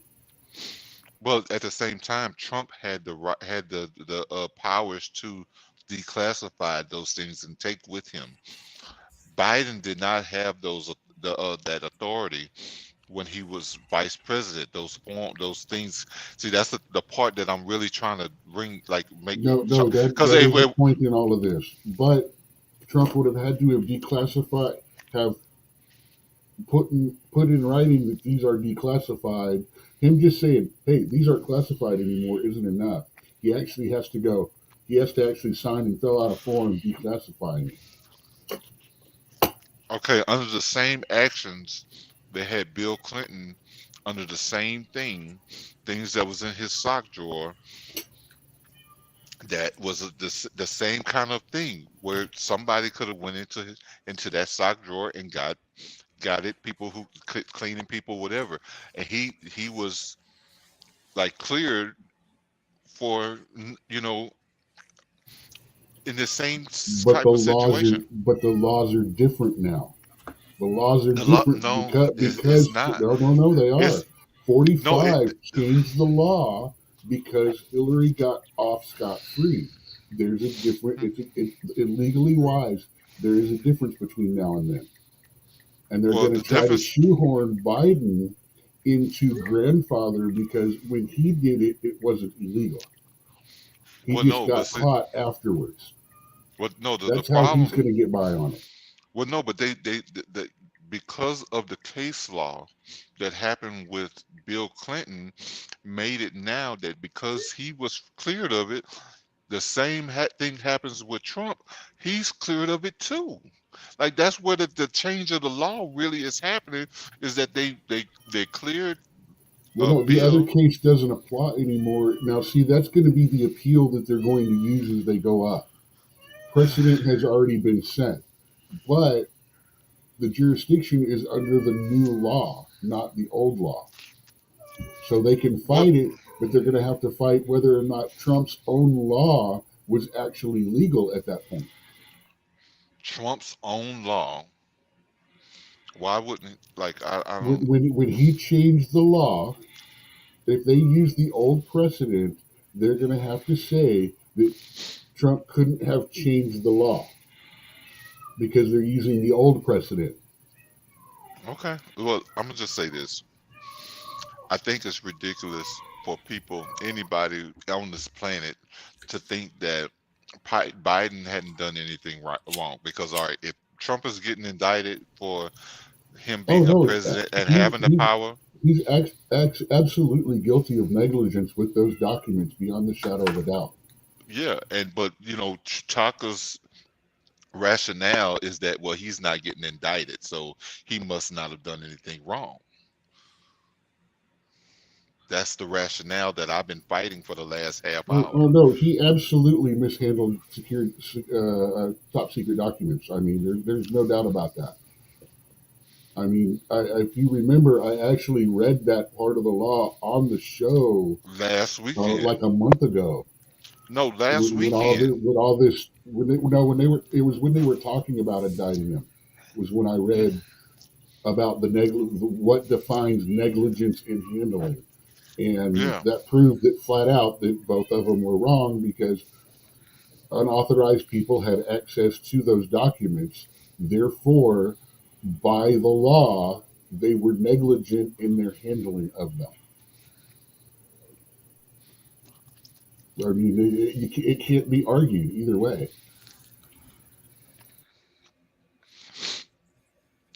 But I don't think anything is going to happen to Trump because he had more authority in this whole situation. All this is to waste time. This is to, maybe try to propagate certain things in the minds of the people so that they, he's going to get lucky and be the first president to pardon himself.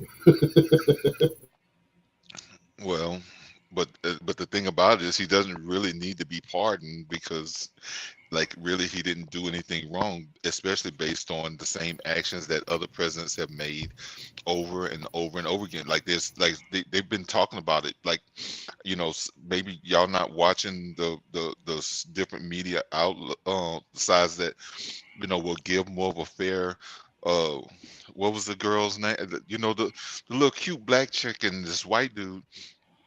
I forget the name but they give a very fair analysis, and it's just like, okay, this is all smoke and mirrors. This is really what it boils down to.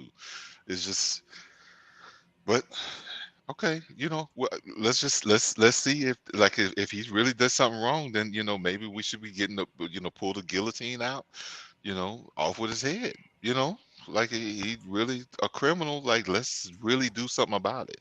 But everybody keeps waiting for this whole thing for them to be able to lock him up and this, that, and the third, but there's nothing there. It's just nothing there. But I do appreciate you coming on, Doc, and at least kind of help. Remember, I'm not saying anything about the criminality of this. I'm just saying that they're both negligent by the definition of handling the documents and should get fined or censured for it at least. Say, I'm going to let the criminality of what's going on be handled by the court and the craziness going on. I want to see what documents were documented the first time they went, and I want to know exactly what was found later. And I want to know the origins of all of those documents. Me too. But see, but that's the thing. And somebody had 33,000 legal documents on a server that gets just after the external devices are beat up and broken and all this, that, and the other, and all the stuff deleted and whatever. Nothing happens to them, and they know like those things could be pulled up if they wanted to, but they wanted to let her go because she's above the law. But because Trump is contesting them, those people, the ones who've been ruining our lives for the last few decades, and wants to do something about it, that's why he's enemy number one. And that's why they want him to be enemy number one to everybody, because that's enemy number one to them. But they want him to be enemy number one to everyone. He's actually somebody, in my opinion, that came to try to level the playing field, and they're just not playing fair. That's all there is to it. Like, none of them gotten impeached. Like, I mean, there's like international crimes that I can say from Bush 1, Clinton, Bush 2, Obama, and all of them. We go all the way back to Eisenhower on that, Reagan. Well, I'm just saying, like, if we're talking about the last few decades, like since the 80s, since most of us were alive, that all these presidents have done like some of the worst crimes. Like, I mean, there's people addicted to cocaine and crack and all these different things because of the actions of presidents or even vice presidents at that time. That problems that people are having existing still to this day because of them, bro. Like, nothing ever happened to them, and now somebody who came to try to change that, and hey, you know what? I mean, I'll just be foolish over here by myself because I'm the only one that really sees it for now, and later on, others will be like, they'll talk to themselves one day. It's like, damn, that was kind of messed up the way they did this, because the more proof will be revealed by then. But no, I'm with you on that. I think this is a railroad going on. I absolutely do. I mean, but like I said, the lesser thing is what they've got on him. It's not really going to stop him. And we all know this is about making sure he doesn't run again, or isn't able to run. But he's gonna run and he's gonna win, because like it's too many, like there's way more people that's seeing it for what it is than what meets the eye. Because some people just don't want to publicly say that, hey, I'm rolling with Trump, because it's just the same way that they got him in office the last time. Like, a lot of the white folks, see, this time it's gonna be a bunch of black folks that's gonna be doing the same thing that those white people, like, they didn't want to publicly say that they were supporting him, but they went and voted for him. All the black folks that don't know who they are because they're not voting for Biden. All them black folks that don't know who they are because they're not voting for Biden. What do you mean voted for Biden? I said all the black folks that are going to vote for Trump because they don't know they're black because they're not voting for Biden, right? Yeah, pretty much. I mean, it's a bunch of people. Well, that's what Biden says. If you don't vote for me, then you're not black.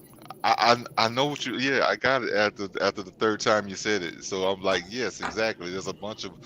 I'm sorry. The world let him walk on that. I can't do it. I have to keep bringing that up. I know. He got by with it. Hey, but you know what? That's fine, because guess what? That very same thing keeps ringing in some people's head, and people that used to be black aren't black anymore. Like they realize, you know, who they really are. They know that they're not black, and they're not going to support Biden again. Maybe they realize that they're just Americans, you know? Exactly. And I mean, because I remember when I was young, it was still important to white people if they were American, if they were Irish Americans, or, you know, Italian, or what. It mattered what their background was. And then all of a sudden, somewhere in the 80s or 90s, we just all became white people. Well, the And Italians became white in the 20s, and the I'm, Irish hey, became man, white in the 40s. I would just like us all to become Americans. Well, we were always Americans as citizens, but Well, the whole I'm not white, going to get into semantics about that. You know what I'm talking about. yeah, I'm because I talking mean, about the there's people that live in the United States of America and vote in the country and stuff like that. You start calling themselves Americans instead of, you know, because see, I mean, adjective I have proof. American. I have proof within my lineage of a great grandfather who has white skin, but he was considered black in the early 1900s. So I have proof. I know he was what we would consider somebody being a white man as an ancestor, but on his census he was considered black. But that's because most people don't know what those terms really mean. And at the time, he was considered a slave or the indentured servant and all this and that. He had no value to this land because he didn't own any. But after the 1940s, he could be considered a white man, but he didn't. It didn't matter to him because he had his, he just did what he, what he was supposed to do as a man. Like a lot of that stuff just didn't matter. But these days, I think it does make us the difference for the way that they've been able to keep people mentally hooked on certain ideologies that they don't know is harmful to them. But there was a reason why the Italians demanded to have a stake and not to be considered black legally. You know what I'm saying? They wanted to have the fairness that everybody deserves as a citizen in this country, not to be a second or third class. Like everybody should be able to be on the same level. They just anyhow. Chalk was about to shut it down before you came in, and like I said, I'm glad you came in because you did help with explaining some of these things. Because I don't care if Trump's right or wrong. I don't think that he's wrong, but if he is, they're gonna do something about it if they can. If they can prove it, but I don't think they will. But Biden definitely is wrong because he didn't have the powers to declassify anything as a vice president. You know what I'm saying? And that's how long those things were sitting there that, somebody had a chance to get a hold to. And it's just like some people just don't want to see that he is actually a bigger problem than Trump is. Some people just don't want to accept that, and they'll lie to themselves or even go along with whatever the narrative is, just because they want to see something happen to Trump. And it's like, okay, if he did something wrong, he'll have to deal with it. But what about the people who are actually doing, like, and it's been a criminal enterprise for decades. Talking about somebody who 60 years, pretty much been, over 60 years he's been in office, bro, doing this to America. Like, why black and white people cannot grow on certain levels in this country. Like, if you the in crowd, if you the cool kid, you're gonna be fine. But if you not on the in crew, you're screwed. And that's black or white. And it's so crazy that people don't just see that.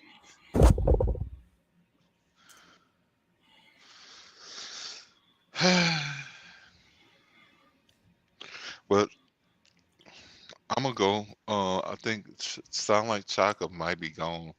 I'm here. I'm just barely here. He's kind of fading in and out there. Yeah.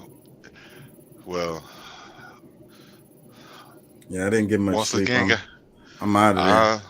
I feel you. Well, say guys, to the viewers, family, thank y'all for coming out, whether it's here live or you catching it on repeat. Give us a like and a share. Even if you want to give a dislike, I mean, that's fine. Show some participation. Share it with somebody. If you don't like it, share it with somebody you don't like, and maybe they can not like us too. I don't know. However y'all want to do that. But the PayPal is King Chaka ENT. No, is it Cash App? $ Chaka? Yeah, $ King Chaka ENT. Yeah, $ King Chaka ENT. Throw some of them big bills in there. But man, I just wish that we could get to a point where people value, integrity, truth, character. I feel like things are so backwards. It's the things that people value have no value, and the things that do have value, people don't see the value in it and don't appreciate it. I pray that at some point things can flip the other way, and it will. It's flipping, but I think that the main thing is that so many people are so used to hearing the trash and are getting attracted to like these bogus things that's happening out. We was putting just like crazy titles that's just to to attract people. Yeah, we could get some viewership, but I mean, or more, maybe more, because like I said, if it's provocative, more people will get attracted to bullshit, and that's just crazy how it is. More people are attracted to the bullshit, the reality show fights and the crazy, whatever. Like that's what people are attracted to, and that's like you mentioned it earlier. Like that's like the whole circus. Or what was it the thing you said earlier? Like I forget the terminology you used, but the Rome piece that you gave earlier. But anyhow, that's what the people are attracted to, is the BS. And we're coming with just, we're giving raw facts, but more people are going to be wanting to be more knowledgeable about what's actually happening. I guess us going back and forth about certain things may not be that attractive either, but at the same time, I think just in all fairness, this is just a way to try to, clear up some of these things. I mean, whether it's me, you and Doc, or me and Doc, or even when Deuce is here.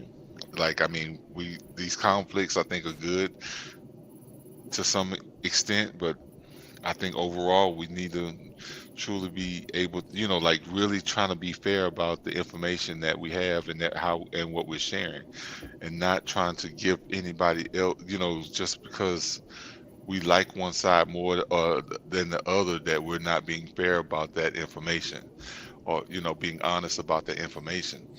But I just feel like the fakers are winning, the scammers are winning, the BBLs are winning, the dishonest is winning, truth and justice is put to the side, reality is put to the side, what's good is put to the side, what's natural, what's actually helpful, is put to the side, man.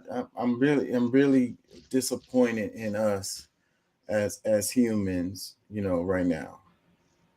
I'm really frustrated. Well, Hey, I get it. I mean, I truly get it. I mean, it is a sign of insanity as a people. But like I said, I mean, I don't think that we should just, end it like that because, you know, I don't think people will get it any other way. And at some point, there will see it. But, you know, maybe we're getting blocked from the people because, we're giving such an honest approach. Like that's not the thing that is It doesn't selling. work. That's not what, what I'm saying. Like maybe I don't know, maybe who come up with a new model. I don't really know what to say about that because it's just like I'm just being honest about these are these are really my opinions that I share based on the facts that I have. So um it's not just me saying stuff just to try to get views or likes and shares and this, that, and the other. No, it's actually because that's what I feel, and I think that people need truth. You can't keep looking at a brown picture and calling it blue. It's just I mean, who are you really lying to? Before we go, let Yourself. me ask Doc something. The name of the show today was Let Them Eat Cake. And at the beginning, we were talking about the French Revolution and that quote that, what was her name? I'm so tired. I can't even think of her name. Queen Marie Antoinette, I believe. Yeah, Marie Antoinette. And then the article I was reading, it was saying that maybe she never said that. What do you know about that? Did it's supposedly There's a story. I mean, I've actually used the story. I actually knew this story a couple of weeks ago when you mentioned when this came up in a video. I actually said the story, but I can't, ADD and all that stuff. I can't get it out of my tongue right now. But yeah, there's a thing. I actually have notes because I wrote a little something about it somewhere, which is why I can't think about it right now. Because once I write it, it's out of my head. It's not bouncing around as much. Well, the point I was making was I don't know. I don't think that it really matters one way or another because the point is that the separation between the elites or whatever the leaders are it's so vast from the regular folks and that they are oblivious to the trials and tribulations that us average folks go through. And that's what leads to revolution when people are hungry and they're at their wits end and they're just hopeless, and then they don't care about their life anymore, that they're willing to push against the system even though they know that they could likely be crushed. But then when they get to that point of that desperation, then that's when the tide actually turns. And we actually have a revolution and things actually do change.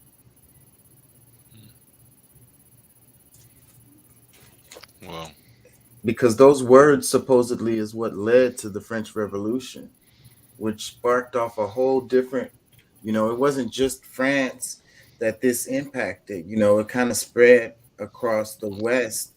You had the Haitian Revolution, and later you had the American Revolution, and I was saying before, I think that we're on the precipice of a global revolution again,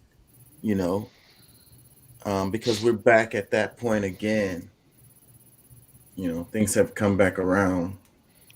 Yeah. And the other argument we was making as far as I hear this every 5 or 6 years since I was 8 years old. Yeah. It was preached to me by the people that came from the 60s. It's emo, it's punk, it's rap. It's every single generation says it. We're going to fight. It's time to fight. It's time to change things. Yet look, here we are. and it It's keeps not getting deferred. it's not let them eat cake. We're eating cake. Compared to the 80s, we're eating cake every day, saying how much we suffer and how horrible it is. I mean, the question is, are you not entertained? Mm. That's what the real thing is. Because as long as we're entertained, as long as we are fighting and watching it from the sides and the corners and all that, we're gonna stay distracted. Mm. We got our heads and our lives in our iPhone. We live in an age where every bit of information known to mankind is available at our hand, yet ignorance is at the highest point that it's ever been in the 50 years I've been on this earth. Mm. That's where the problem is. It's not about revolution. It's about getting education back. It's about learning how to learn. It's about getting people interested in actually learning again rather than reading a couple of headlines and going with whatever makes you feel good is the truth. We're being taught a lot of information and everyone's dropping out and giving up on schools in the last few grades, when those are the grades where you get all this information and now you're taught how to integrate that information into decision making. Well, And that's where we're, instead of teaching kids how to do that, we're making them study for tests. but Because listen. that's the only way we're giving money to school is if they pass the test. Look, the kids that are dropping out of school at whatever level is being bombarded with a certain level of pressure that they like it's hard to deal with. It's not because they don't want to learn and this, that, and the other. It's a lot of things that is that's affecting the learning. That's That's semantics. The fact that the classrooms technology has advanced 100 years and our classrooms look the exact same way they did in Little House on the Prairie. Well, You you can call it semantic. It's psychology. It's all semantics. They're still dropping out at record rates. No, They're still believing listen, you get a bunch of hits on Instagram and because it's they can the rap a proper little bit, and then they're it's going to the be propaganda and the indoctrination. It's not just semantics. We can try to minimalize what's actually happening to these kids, but See, I'm trying not to take this long meandering path that we go through every time this conversation comes up. I hear what you're saying. The point that we agree on already. We understand that it's indoctrination and all that. But we're just lumping it into a ball right now. We're not tearing that ball apart. Okay, we're using that as part. We're part of the. We can have a whole show on that. We have had several shows on that. Okay, all right. So, all right, breaking through the rest of that. Then, okay, so yeah, we want to cover bigger stuff and so what are we doing? What are we gonna do to help to keep kids from wanting to drop out of school? See, like I said, this is what I'm talking about. The education system right now looks the exact same way as Little House on the Prairie, which if you talk to historians, that was an accurate depiction of a school back in that day. And if you look at our schools now, it's almost the exact same thing. Yeah, it's been like 100 years. Our education, and it's not about indoctrination. It's about we've learned the psychology now that we didn't understand then, that people absorb information in different ways. I get that, but listen, to our entire mindset now has been completely retrained to where we're deliberately taught to not think in long spurts. We're taught to speak 180 characters at a time, and we're taught to not think or pay attention to anything more than 30 to 90 seconds. Okay, all right. So, with all of that being said, because those are things that we all understand, and we just the same kind of, my thing is, when the question I want to ask is because I don't think you were there last night when we were talking about the new superintendent in Houston that's going to be over about 40 districts, the HI or what I forget how many schools or whatever it was, but he was, instead of being elected in, he was chosen to be in. What do you think? We talked about that a month ago when they announced the whole plan. But I get your point, Pat. I think it goes back to what I was trying to say as far as related to it being kings and queens versus being a representative democracy, and basically being no real tangible difference. No, and like I said, I mean, I would love to see there be a great change. They're going to give more money to teachers, but like the whole process in which they're doing this, I don't know how that really repairs, because I mean, the things that the teachers been asking for the longest, if you're willing to give more money, look, just put a better system in place. But the problem is, to me, is that you're still breaking you're breaking the law to do what you're doing now, because like it's supposed, this is supposed to be people chosen by the people chosen by the people. You know what I'm saying? So I'm just trying to figure out where's the balance in all of that, because like I said, this process might work better overall, hopefully. But that was my question to Doc. It's like, okay, what was his stance in that whole? Because that was he wasn't here for the conversation last night. I said exactly. I actually talked about it when they announced the whole thing. I might have been asleep. I might have been asleep that night. I support the temporary measure of bringing someone in to take control and handle it for a short time. The thing is, that time should have been defined with specific goals to be reached during that time, and it should have been no more than 6 to 8 years, which is I think two terms. But do you for think the that normal council? When they're able to break a law like that, or change laws or whatever, like, Well, no, do you think that we're going to be able to get the laws back? Because that never happens. Like, they haven't. They're actually using a provision in the law that allows them to do this when something of that nature in a public board so grossly fails in their duties. I mean, it's legal for them to do this, but it's supposed to be on a temporary measure with specific goals to be achieved during a certain amount of time. And it's not supposed to be, I don't know exactly how many years it's supposed to be, because that's a little more than I was able to read into the law about the law.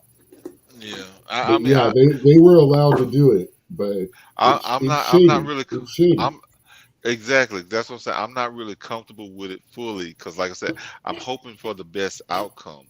But at the same time, the same provisions that they're giving this person, why wasn't not those same things available for people that was in the past? Like, I mean, we're talking about keeping teachers that's, let's just say a teacher that's been teaching for 20 years is still making $60,000, and that's probably with them working on extra.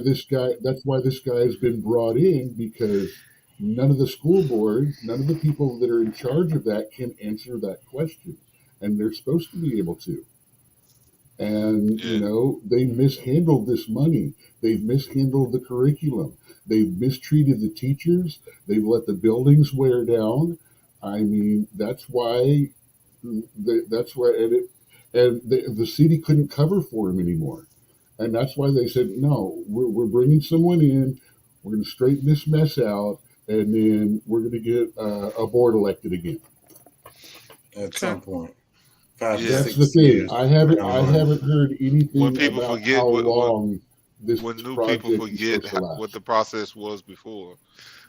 They said 5 to 6 years. That's what they said. I was reading yesterday. I know, Okay, but that's that what I'm would be saying. about the time of a normal elected board or something like that. That's not unreasonable if it's a hard number, not a I don't think 6 it's going to years, change. unless the goals have not been achieved, in which case we will have to extend our state of emergency. Yeah, exactly. So, but you asked Pat, you said, what do we do? So what I'm doing is, I plan to apply and be a teacher in a high school and hopefully create a space within the space, to help these children, personally, Well, maybe touch some of them, guide some of them, the children well, are our future, we talk Be about careful how education you all the say time. that. see, and that's what I wanted. Cause see, you're not a good candidate for what they want. Like you I want don't think this, so either, but you. I'm just saying, You want to teach them what you believe is what you're saying. you're exactly what the kids need, but but not what not what the system people wants. exactly. But that's what my fight is, so You're gonna have to balance it, and it's gonna be an bro, uphill I'm not gonna fight. judge you. I'm gonna just say I'm not gonna judge you because I know ultimately what your plight is and what you're gonna be going through. But if you can balance that because it ain't gonna be no tightrope. This is gonna be a loose rope. It's gonna be one of them wobbly ropes. It's You gonna know be what I'm tough. saying? Yeah, Question is, do you want to get up at 5 a.m. for the rest of your life? Whew. That's a tough one. That truthfully the only reason why I am not a teacher is Well, because I'm gonna have to change my lifestyle. insomnia. It's not about lifestyle. It's about it's definitely about neurodivergence. lifestyle. It's about my insomnia, my functioning. I can't guarantee that I'm going to be able to be rested and able to function at 5 o'clock all the time. No, let me tell y'all one of y'all problems. Insomnia is like being attracted to the blue light in the TV. Get you some blue blockers. That's gonna block that blue light that keeps your circadian, keeps your circadian rhythm in balance. So get you some blue blockers to block out the blue light, and your body at certain periods of time at the night is gonna just start to be tired again because you're not being bombarded by those lights. Whether it's on your phone, your laptop, or whatever, your TV. So mine kicked in when I was about 14 years old and has not changed since. Yeah, you didn't have any blue blockers. Well, anyways, but I didn't have any screens either. You didn't have any what? Any screens, because that was before all this. So much have changed in recent history. No, he had TV. Yeah. Well, anyways, man, I absolutely. My theory. We gotta wrap it. Peace and love. Thank y'all for joining. Thank y'all for listening. I absolutely gotta get out of here. Peace and love, everyone. All right, man. We'll Talk be to you back later next week. All right. For sure.